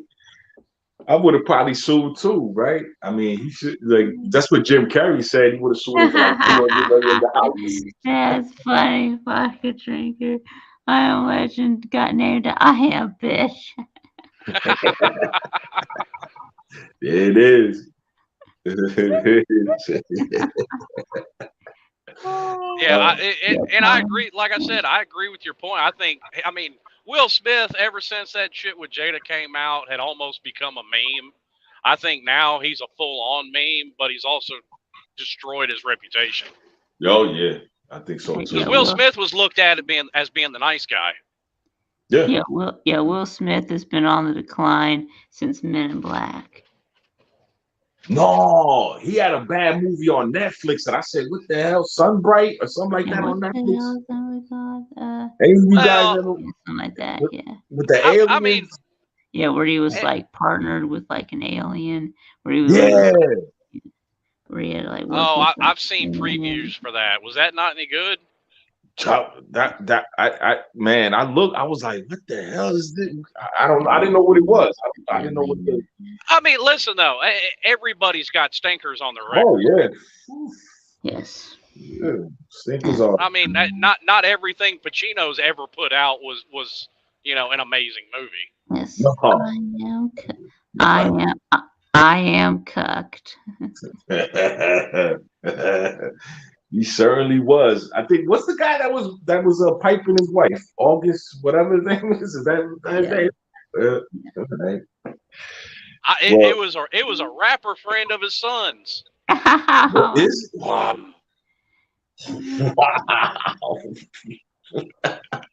So that makes it even worse. Oh man. Jeez. Chicken noodle soup with a soda on the side. Chicken noodle soup with a soda on the side. Wow. Except for Nicolas Cage. They're coming out with that new Nicolas Cage movie. Yeah. Man. Now, even Nicolas Cage has had some stinkers, but I'll say this: I was watching a video on YouTube. It was about a movie that didn't end up getting made, but Nicolas Cage had been cast to play Superman in a movie, and I'm just like, no, I can't see that. Wow. No, I can't either. But... Man, Face Off was my movie though. That was a hell of a movie. Yes, it was.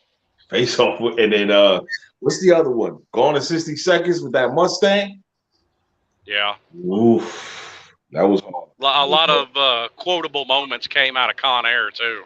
Oh yeah. Wasn't Ving Rhames in that too, right? Yeah, Ving Rhames was in that. There was Ving Rhames, John Malkovich. Yeah, there was a lot of big names in that movie. Yeah. That's the one he said, sayonara. Remember with the cigarette? Oh yeah. That was my joint, man. That was my joint. Yeah, I mean, you know,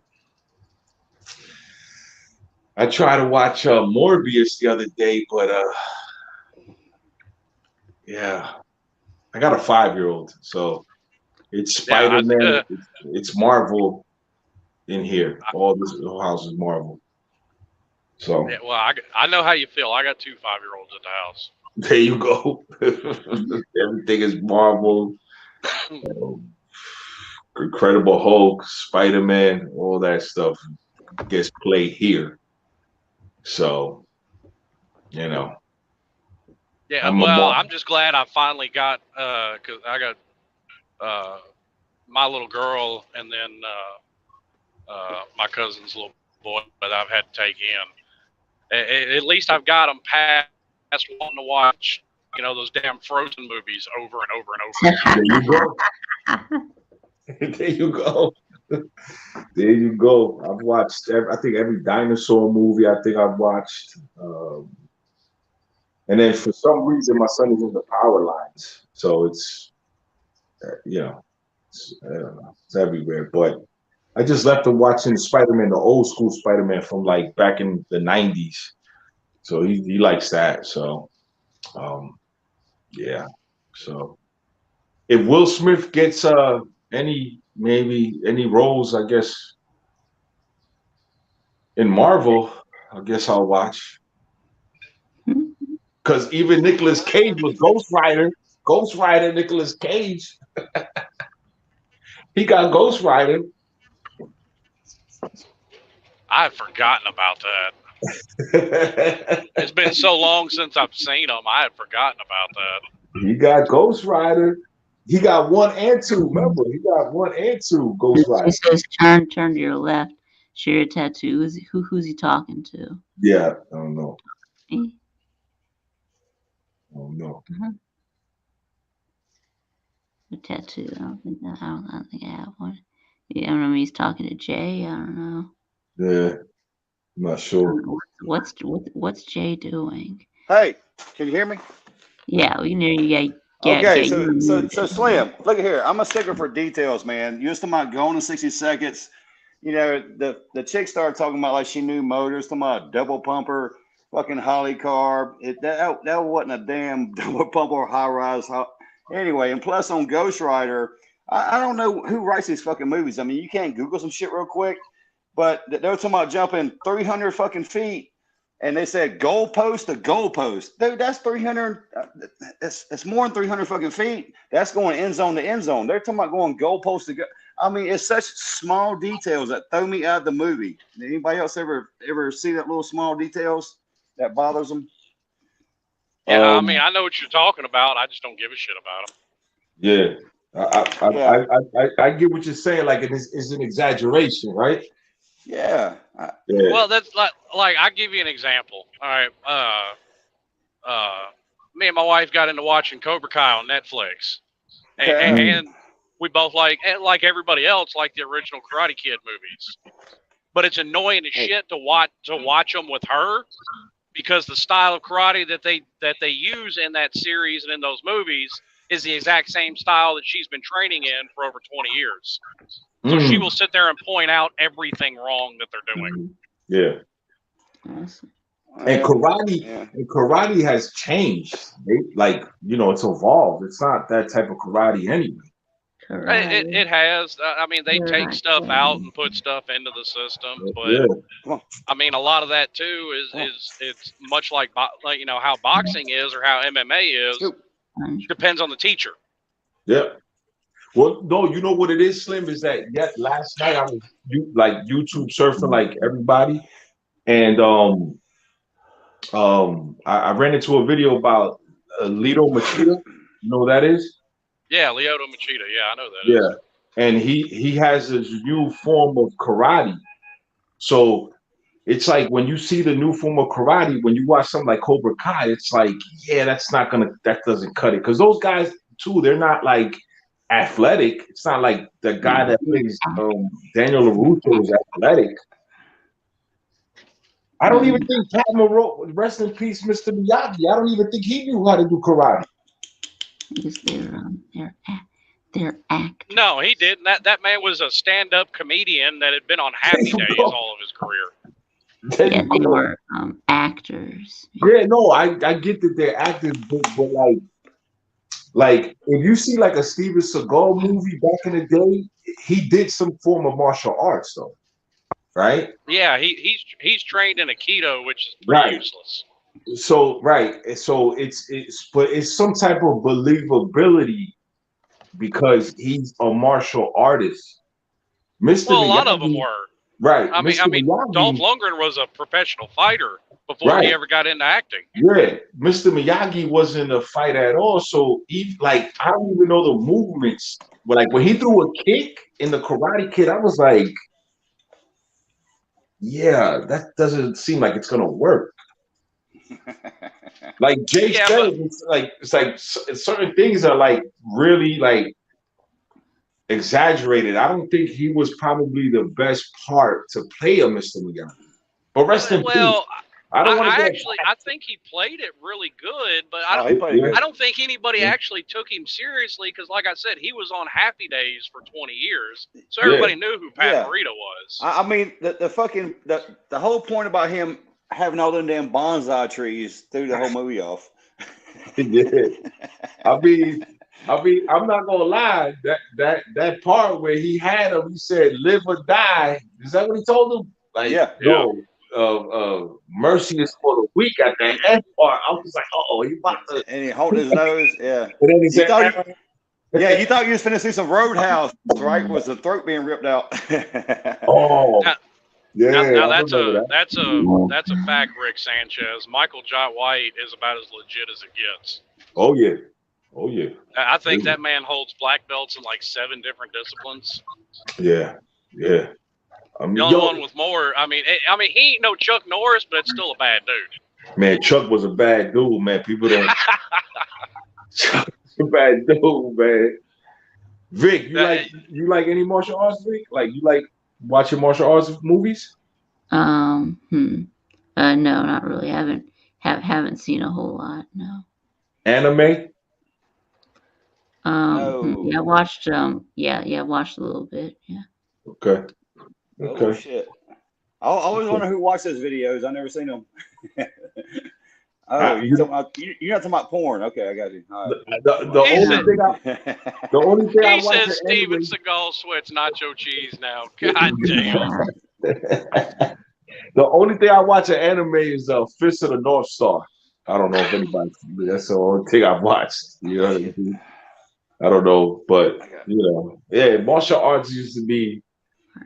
I used to watch it a lot more. It's a lot of belief. I mean, who was that guy, Slim, that was big in the martial arts movies? Not Jackie Chan. Oh, not Jackie Chan. The other guy. You choose the other guy's name? Oh, you talking about Jet Li? There you go, Jet Li. You know, stuff like that. Well, Jet Li was another one. He was Jet Li was a world champion before he got into acting. Was he? Okay. Yes. Cool. Yeah. Cool. Yeah. If it wasn't for Bruce Lee, we wouldn't have no damn Wu-Tang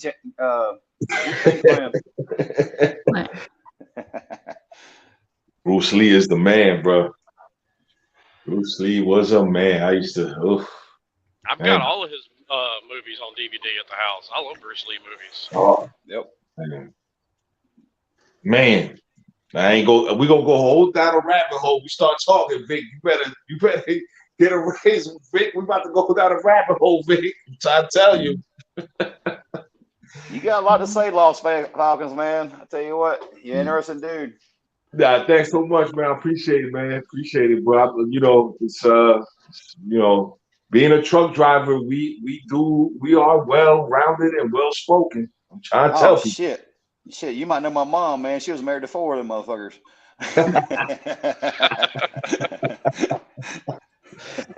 So I'm in the truck all by myself. I watch, I read everything. I'm like, when I get out that truck, man, I'm ready to go for 8-9 hours of conversation and of everything really. Like it's like, I'm interested in learning like stuff that you said, Jay, and stuff that Slim said.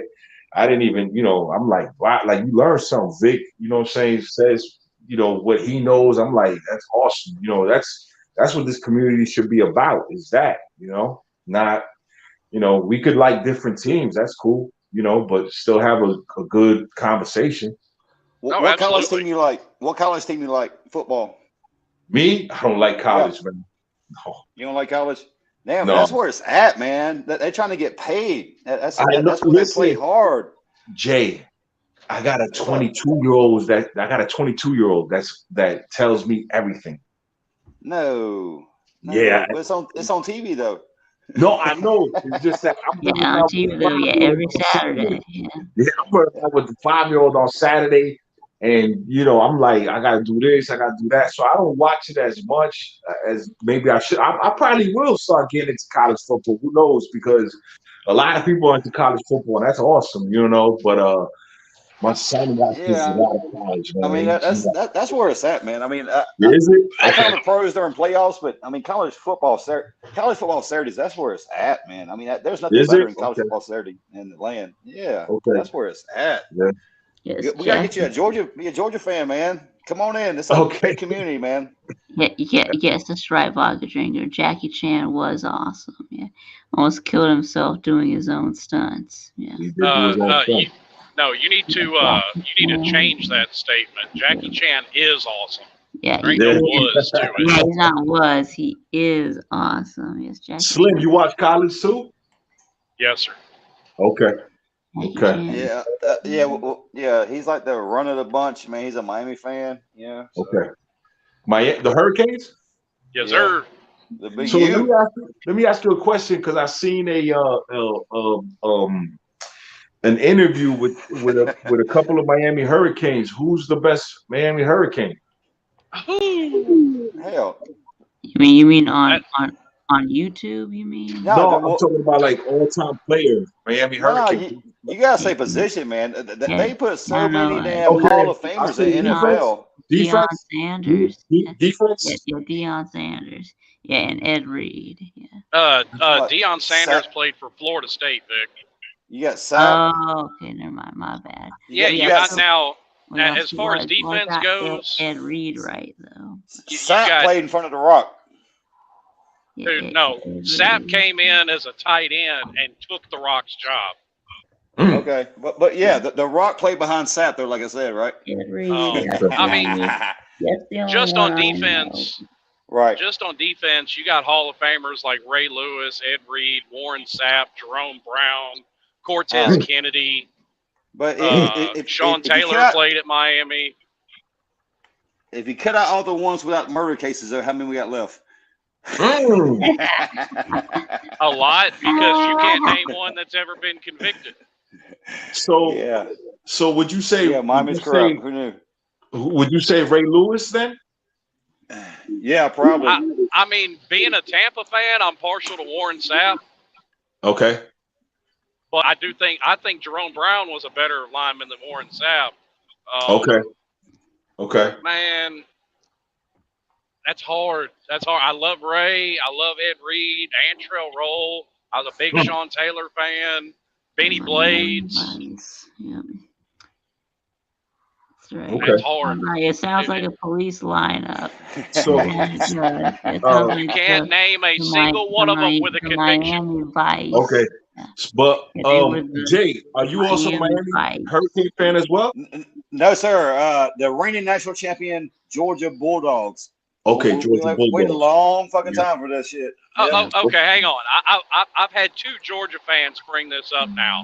Name a single Miami Hurricane player that has served time in prison on a conviction. Okay, well, right now there is a pending investigation. There is somebody that you seen this shit on social media. It was literally 6 months ago. They are redoing the case where the players are sitting around kneeling in front of this guy's jersey number. I don't care turns about out, investigation. I care about conviction. Well, I'm saying the case is going on right now. He murdered the guy in the picture that was kneeling to the guy's number. He murdered that guy. Facts came out. They looked at him 15 years ago and cleared him of it. No. It just resurfaced. Yeah, new facts came out. I know what you're talking about. He will be in prison within 6 months. He will be in prison within 6 months. Dude, I can name a former player in prison now, but I've yet to hear one out of the 2 Georgia fans that keep bringing this up. Oh man, hell. So nobody pays attention to Miami. Vic, are you a Georgia fan as well? Yes, I'm a Georgia fan. Okay, so who is a defensive player coming out of Georgia this year that is going to be a game changer, you guys think, in the draft? Probably Jordan Davis, or N'Kobe Dean. Yeah. Okay. I go with Dean. Okay. And what about you, Slim? Trayvon Walker. Trayvon Walker's a beast too. Yeah. Slim, anybody?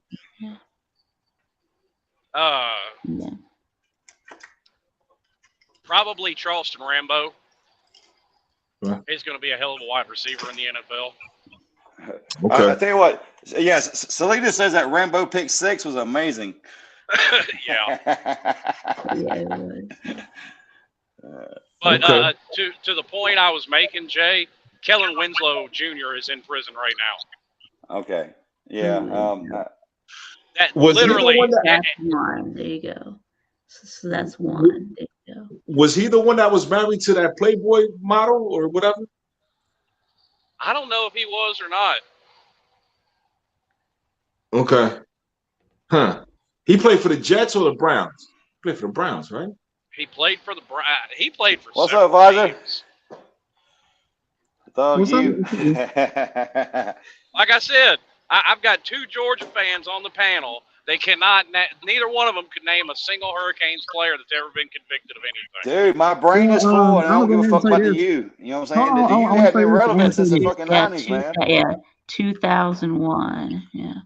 Well, look, I want to say this. Don't nobody care from whoever's in jail from Miami. I ain't worried about that. But they brought it up, TV. But they brought it up. Who? Jay and Viktube? Yes, so obviously they care. I'm about to kick him off the stream. Hold on. Jay brought it up. But. No, look, I wanted to say this, though. You were talking about players that were going to be relevant, like that were going to make an impact. At first, we all thought N'Kobe Dean was going to be that guy, but Trayvon Walker, we knew he was good. Dude is 6'6", 275, ran a 4.51 40. He got the numbers. Bro, like they're already talking about him going from D tackle to DN, and now you got Pittsburgh and freaking the Jets talking about moving him to outside linebacker. You talking about Davis? 275? What? Talking about Davis? No, talking about Trayvon Walker. Like this man, 275 running a 4.51. You got running backs that don't even like. That should be illegal for him to play football. Yeah, but here's the problem though. You can have all the stats in the underwear Olympics you want. There's some guys their game just does not translate over to the NFL though. Yeah, but not Trayvon Walker. You can see it. But he is right. Yeah, Trayvon Walker will do good, but I do agree, Slim. There's a lot of people that you could go down the list of great college players, but just did not pan out. I mean, Reggie Bush is one of the best running backs I've ever seen in my life in college, and he was nowhere near that good in the NFL. He was beloved by Miami though. I mean, he was good, but when I think what broke him was Reggie that Bush kid. wasn't good in the NFL. No, he's saying he wasn't as good because guys, the NFL is the best of the best. You got a lot of these people coming out think that they're going to be the guy. The only people that make it in the NFL are the ones that accept their role, but then will go above their role at times. Unless you're like a quarterback, unless you hell, even quarterback struggle. Me and Slim had this talk about Patrick Mahomes. That he not that he's overhyped, but he can't do everything, and you see that. So I don't know. I agree with you. That Yeah, AFC because now, I mean they were anointing Patrick Mahomes a future Hall of Famer after that first Super Bowl, and he got his ass handed to him in the next one, and didn't look good in the playoffs this past year. Well, he is. I Well, agree. he is a future Hall of Famer. I know, but he's saying like that he was going to keep that stuff up the whole time. that whole No, but, see, this is why I hate that He'll play conversation, Hall of because he could Fame, play but 3 games I don't into think this he'll season. keep everything up. He'll keep it up forever. But It's not even that. He could play 3 games into this season and go down with a career-ending injury and never play again, and he will not be in the Hall of Fame. Okay, in that case, you okay? Yeah, I mean, I get that, Slim. The chances of that happening. I didn't kick you, Cole, but yeah, I think StreamYard did. Slim. You said who gonna be a Hall of Famer? No, he's saying that Patrick wouldn't be. Patrick Mahomes, yeah. I'm saying if everybody's he got hurt. assuming Patrick Mahomes will be, but in football, the next down isn't guaranteed. Okay, listen, the competition that he's facing now, if he wins another Super Bowl, it might cement him because that If AFC he wins another one, yeah. You know, There's people with 2 Super Bowl rings that haven't sniffed the Hall of Fame. So I think he's but gonna there's have a more difference. than that. There's a difference between Joe Flacco and Patrick Mahomes, though. You know, I'm not saying Joe won 2. I'm just saying. And I don't doubt that. Yeah, I mean, one, but I mean, let's say he gets one more, and he's going up against Josh. He's going up against Burrow. He's going up against Watson. He's going up against that competition of quarterback over there. He might be cemented. It's just because of the play. I mean, up here in New York, Eli Manning is a god. Eli Manning is the god. Yeah. And Eli Manning should not be in the Hall of Fame. I understand that. Why not? He won 2 Super Bowls. Yeah, but that's the comparison, though. But he led the league in interceptions 5 separate years. Okay, Eli Manning is not a Hall of Fame caliber. Slim. Slim. I ain't gonna argue with you. What Slim should say is, thank God they had a Miami U tight end helping him out to get him there. That's what. I mean, Brett Favre threw a lot of interceptions too. Vic, I ain't gonna argue with you at all. I'm not. Here's the thing. I'm not a New York Giants fan, so I ain't gonna argue with you. But there's New York Giants fans that he's a Hall of Famer because the 2 Super Bowls that he won, they were the 6th seed. And they beat a Patriots team that was 16 and 0 at that time. They gonna tell you. Yes. Not me. I'm not disputing that Eli will end up in the Hall of Fame. I just don't think that he should. His numbers are not Hall of Fame numbers. Of course, I'm with you. But he's getting into the Hall of Fame. Yeah. If Patrick Mahomes is going to have better numbers than Eli, probably put. Yeah, he will. He will. Yeah. Big, why you whispering? House on that. But like Rick Sanchez brought up Brett Favre. Yes, Brett Favre's only got 1 Super Bowl, and Brett Favre threw a lot of. Brett Favre too. Okay, well, Brett Favre, yes, threw a lot of interceptions, but he also threw a lot of touchdowns. Yeah. Because just like Jameis Winston. Jameis Winston led the league in touchdowns and picks. Jameis Winston doesn't. It's the same thing with home run hitters in baseball. Home run hitters hit fucking home runs and they strike out. Same thing. Yeah. Jameson. He went. Jameis Winston. He went 30 for 30. Literally. I mean, but I'm not arguing that Jameis Winston should be in. The guys that are leading the league right now are breaking Brett Favre's records. Right. They're not breaking any Eli records because he never had any. No. Falcons checking some facts. Look at him. He googling. I'm not arguing with that. I'm just saying that there's some people that would tell you like, listen, Eli's a Hall of Famer or should be in the Hall of Fame, right? That's right. Jameson Winston. Winston. Me personally, I don't think he belongs in there, but 2 Super Bowls, you know, you can maybe have the argument a Giants fan is gonna die on that. He's gonna die on his sword, telling you that Eli belongs to the Hall of Fame. Yes. I mean, making the argument based off of rings, though, to me is dumb, because if we're going to go that way with the argument, then Dan Marino shouldn't be in. Oh, but oof. Well, he doesn't have any. I think it's just it's such a gray area. That's not to say that that winning Super Bowls is the only thing that matters. I'm just saying Super Bowls do need to matter, but I mean, I agree, but I think should be, much like Dan Marino belongs in the Hall of Fame, even though he didn't win a Super Bowl.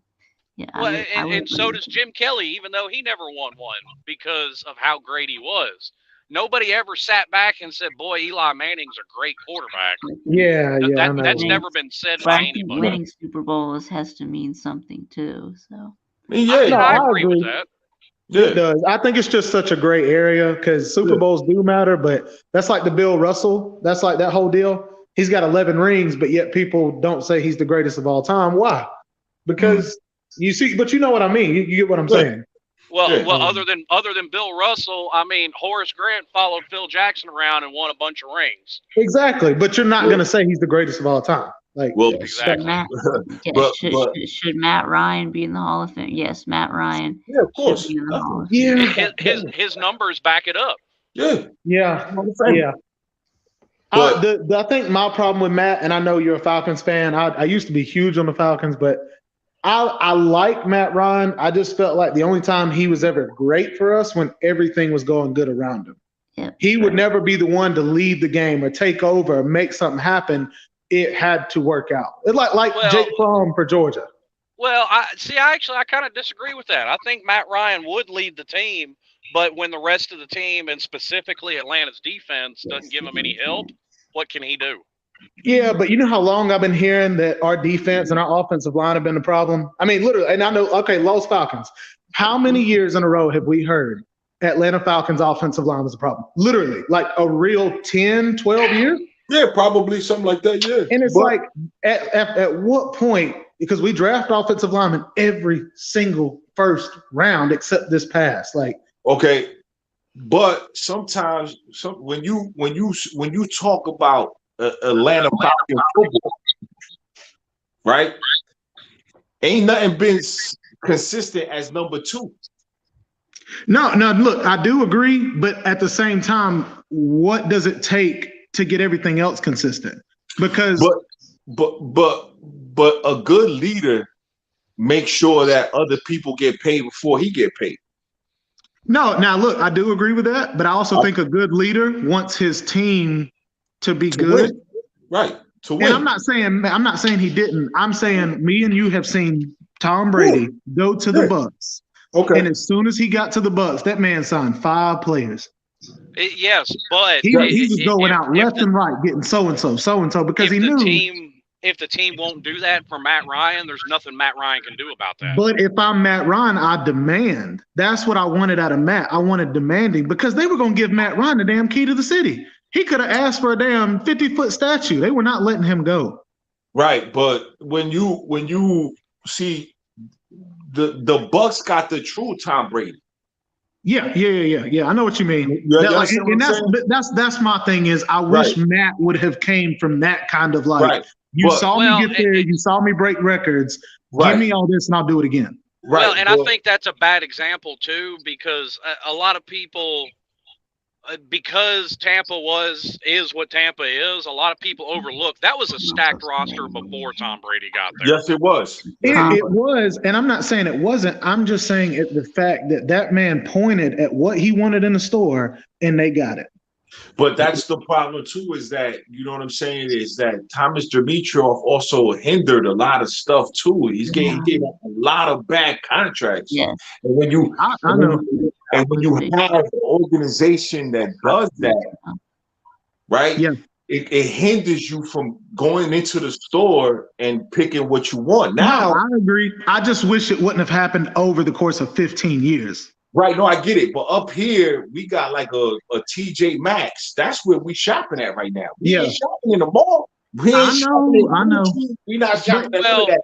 We shopping at TJ Maxx, and we shopping at the ones with the red ticket on it. We got I red ticket. know. I just And hate here's the seeing thing, other too. teams get what they want. Of course. Here's yeah, I get it. here's the thing too, and you brought up Tampa as an example, and I'll use them as an example. And this is why Green Bay with Aaron Rodgers will never be shit, because until you get a quarterback that's willing to sacrifice so they can build a team around him. Yeah. They were shit in 2010. I guarantee you, Green Bay after he leaves, it's gonna go back another 10 years. It's gonna go back another 10, 20 years because when you look, if you're gonna build a bridge from Matt Ryan or Tom Brady or one of these great quarterbacks, because remember, now it's a whole different class. Tom and them come from a different class. Yeah. You building that bridge, take heed. And I want everybody out there that's listening to pay attention. Building a bridge isn't easy. It don't happen overnight. Yeah. So now what you have to do is make sure you build that bridge, because if you don't build that bridge correctly, guess what happens? Now we got to go back to square one. Right. Basically now, what we've seen from Dallas Cowboys over the last 10 years.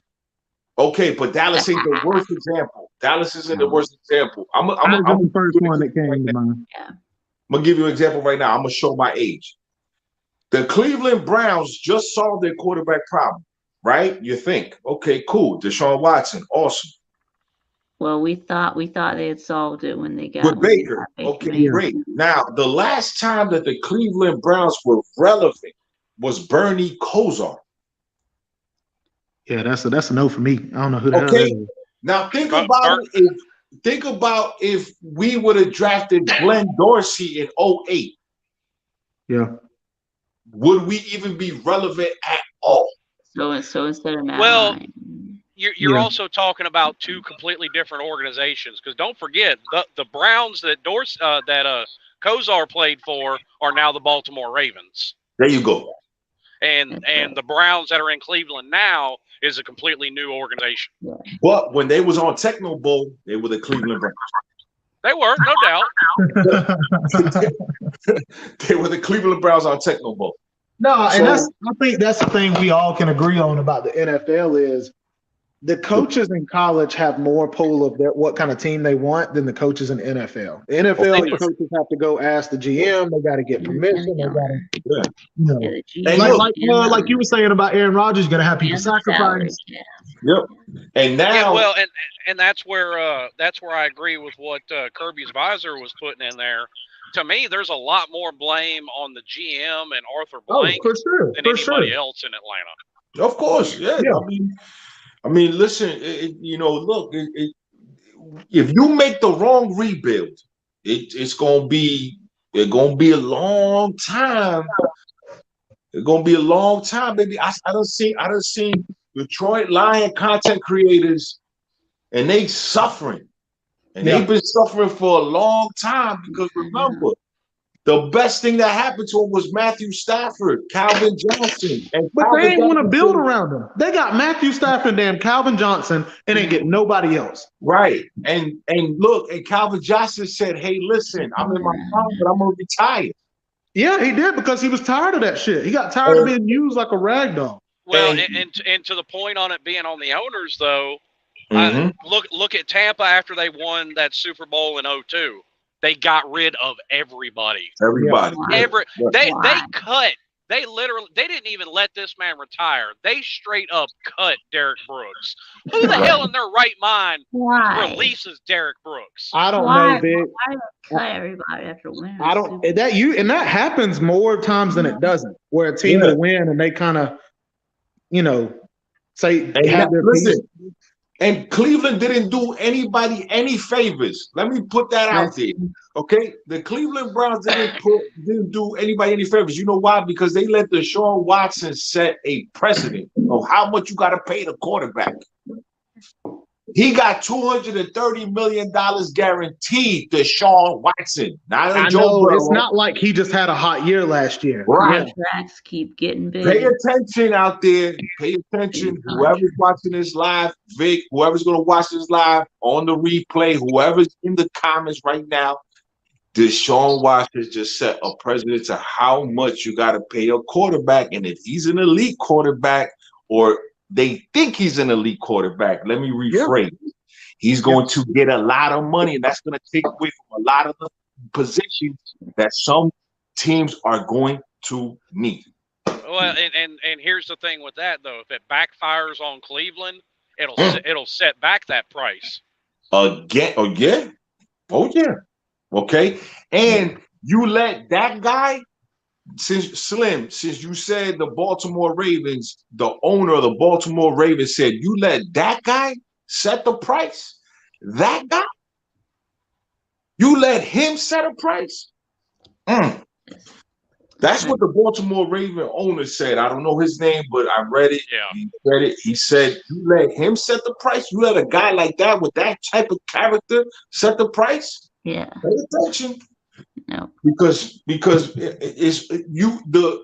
this generation, they think that because you have to pay everybody, and everybody can't get paid. It's a salary cap. Can't pay everybody. I'm sorry. Yeah. That's not the way it works. I think the league is going to raise the cap because of the more competitive player. Well, I think they already raised the cap once, but they raised it quite a bit. Actually, it went up at the beginning of this season. That's why you're seeing some of these prices go up. In the highest paid. But I want to say this about the Cleveland deal, because I think my reason behind why they paid him so much, they were desperate. You just saw the best seasons you've had in the last, however long, and now Baker's out. You're scrambling. You're desperate as hell trying to find a prom date 3 days before prom. You find somebody, boom, you offer them everything. Like, please. Well, no, they still had Baker. That's the thing. They did Baker wrong. I know, but I'm saying the whole the what do you call it? Everything in the locker room, the non-cohesiveness in the locker room was going on, and there was talk getting out, so they just went ahead and nipped it in the bud before mid-season next year, and you ruin your season. I will laugh if the Colts win the AFC. I will laugh because guess what? Every one of those teams loaded up with weapons. They all have weapons, and they're all going to put up points, and it's crazy. That AFC is loaded. Listen, Tampa is obviously in the NFC. They have so many weapons. You've seen the Los Angeles Rams. They have weapons. I mean, listen, it's going to be a great season. Even if we're in a rebuild, it's going to be a great season for us because we don't know what to expect with any of the players that we brought in. I have no expectations, but it's going to be a lot of fun. I'm just saying. It's going to be a lot of fun. Maybe you can help me understand this because I keep hearing this out of a lot of people, and it's like they can't see the evidence in front of their face. Everybody is loading up on offensive weapons, but all we heard about Kansas City was that was the greatest offense ever seen in the NFL, and they couldn't put up a touchdown in the Super Bowl. Right. And right. Yeah. I mean, but you're also saying a 16-0, 17-0 Tom Brady team couldn't beat Eli Manning. Right. But so it's like I think it's just the Super Bowl is a different breed. So it's funny, right? Because I keep having this conversation with people. The NFL now, this offseason, you've seen a lot of press conferences for offensive players. Yeah.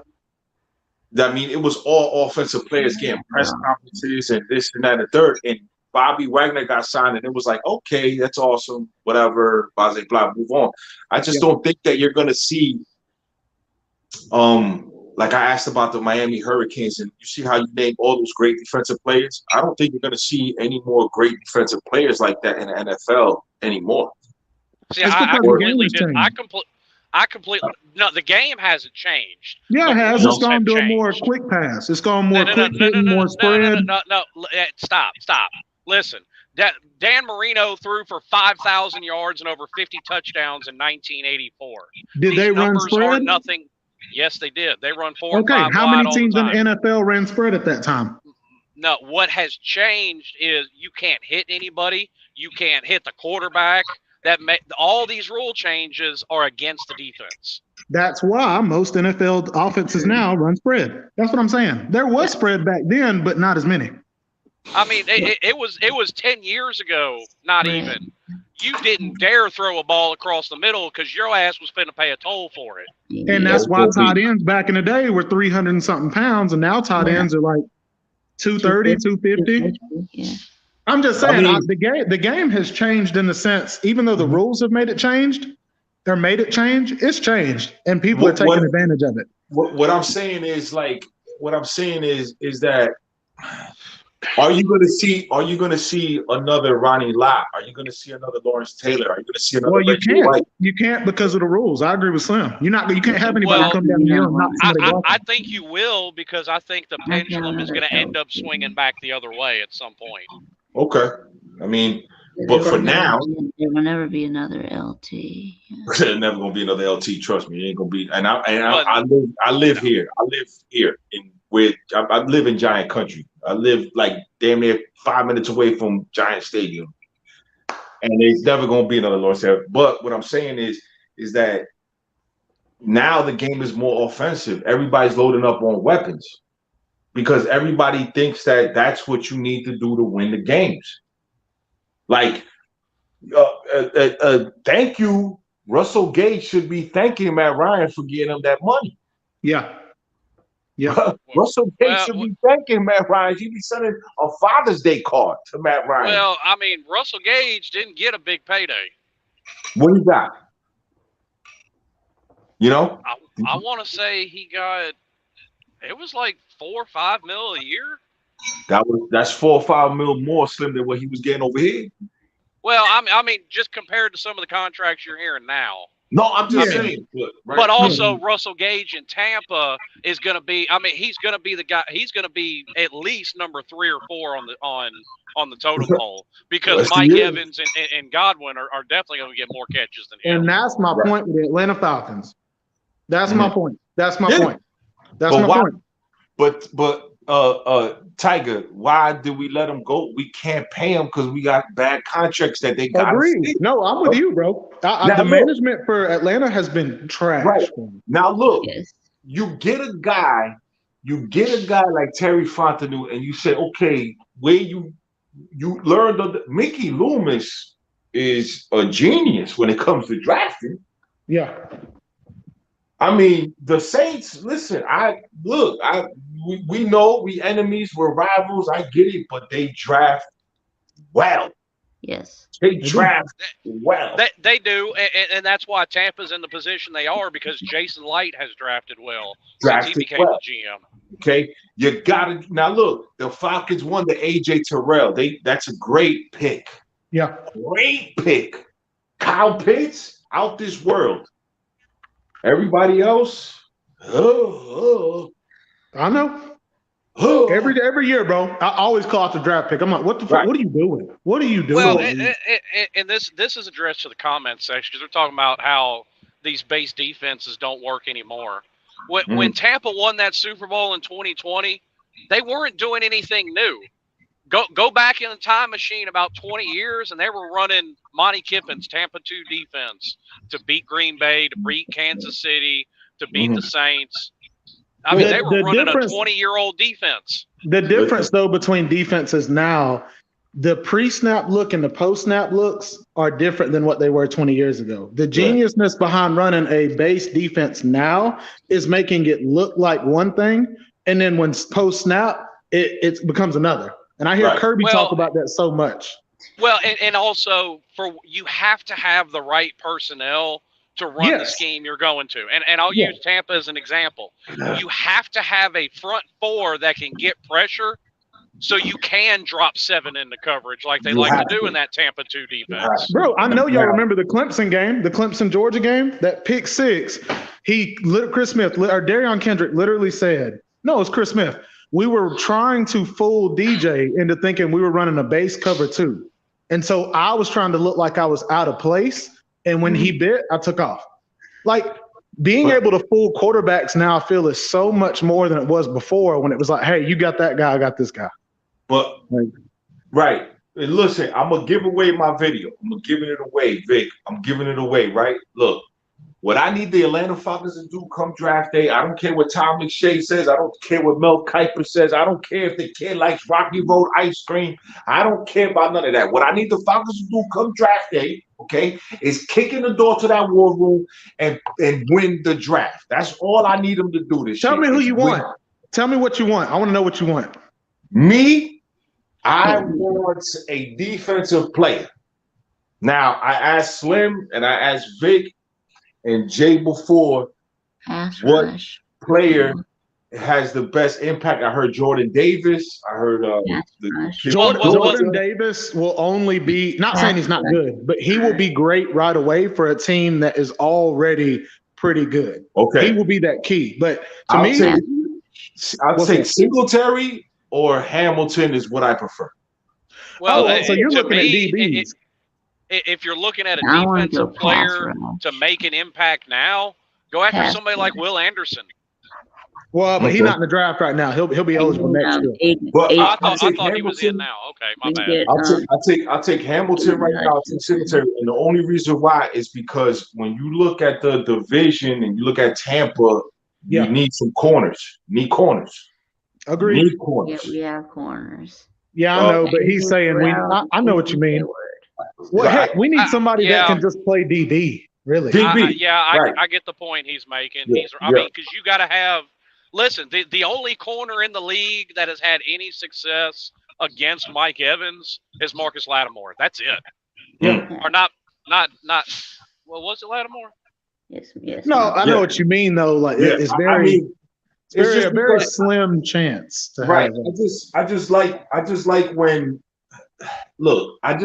they build from the back to the front. I like that, right? Some people like front to back. Me personally, the NFL is so fast.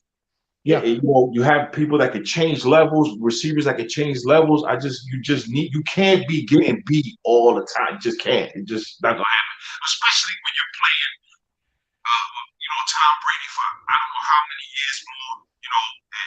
Listen, Jameson, a lot of people don't like Jameson, but Jameson throws the rock.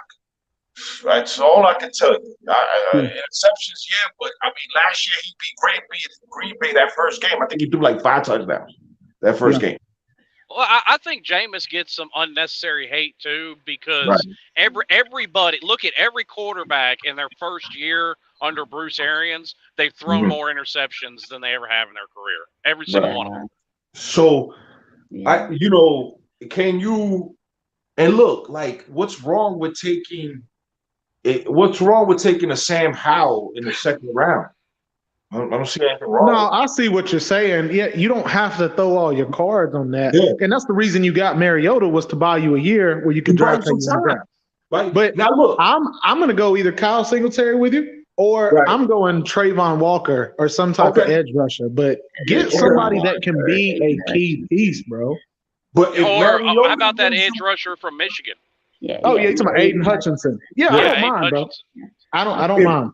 If Mariota gives you 6 or 7 games, you're going to be upset? No, because of where losing Matt Ryan, and we just talked about that.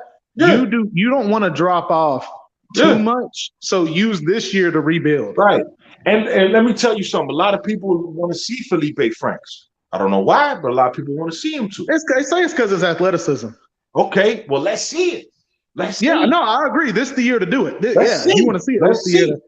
Let's see what a Frank Darby does. Let's see listen, prove it deals are again. I'm giving away my videos, Vic, for you only. I'm giving away my video ideas for you only, Vic. Prove it deals are good in ways, and they're bad in ways. They're good in ways because the guy's playing for a job. He gonna give you everything. Yeah.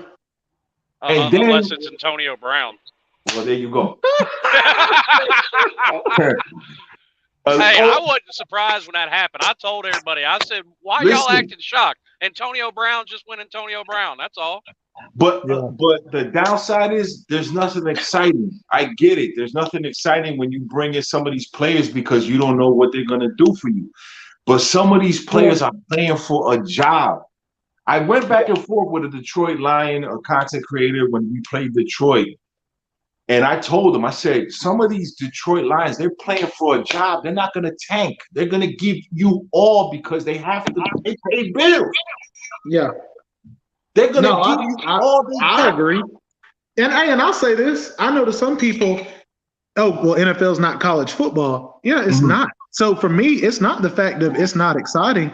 I love seeing players play for a job. You know, like if we draft 4 or 5 players, I want to see them in the spring game or the preseason games. People, oh, I don't watch the preseason. Motherfucker, why? They playing for a job, bro. They're playing for a job, man. Yeah. Oh, well, it's not exciting. No. It's not supposed to be. It's not right. Listen, you know, in any field, man, competition is good. And look, we don't know what Frank Darby's gonna do.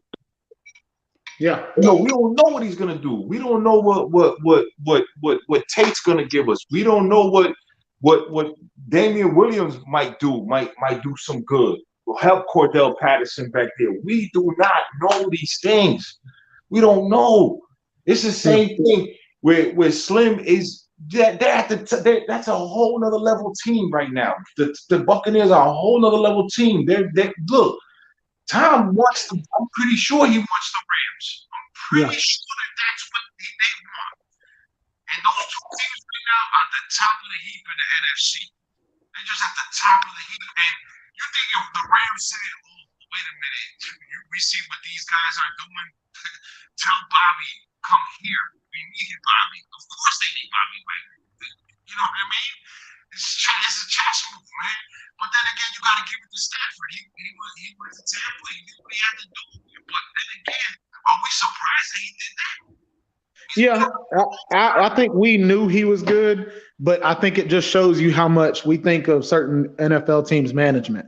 You can't just keep him there and say, let's just rebuild the defense. Like Detroit screwed him, and then all of a sudden you put him on a good team and he give you that. Like, I get it. Falcons fans are like, they're whatever. But guess what? Like we going into the season with no expectations, and then like I said, my son tells me about 2023 quarterback draft might be heavier. It might be better. I don't know. I mean, they saying Bryce Young. They're saying all types of stuff. I don't know. Now I'm going into territory that I don't know. So I'm just throwing a name out there that he told me about. So, who knows?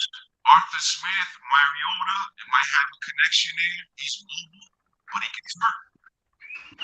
Yeah, agreed. No, I agree. And hey, look, I didn't mean to stay on this long, y'all. We've just been having good conversations. So I appreciate y'all.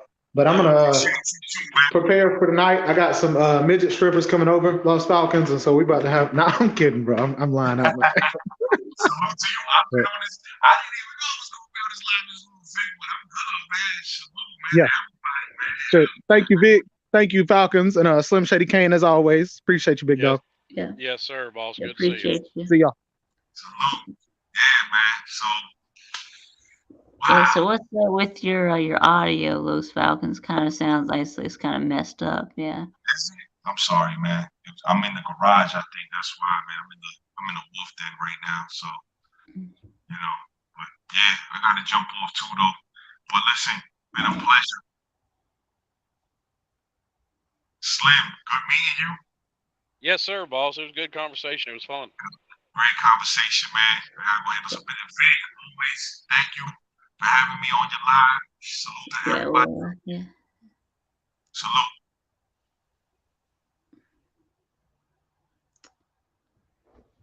Well, yes, I guess I'm gonna go ahead and end the stream now. So. All right, Vic. Well, I had fun as always. It was good to see you. Good to speak with you. Good to see you too. Yeah. Catch you next time, buddy. All right.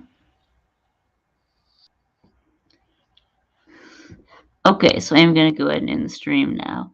Thank you to everyone who came in the StreamYard. and who participated in the comment section. And we'll do it again next week. But until then, thanks for watching, and I'll see y'all again next time.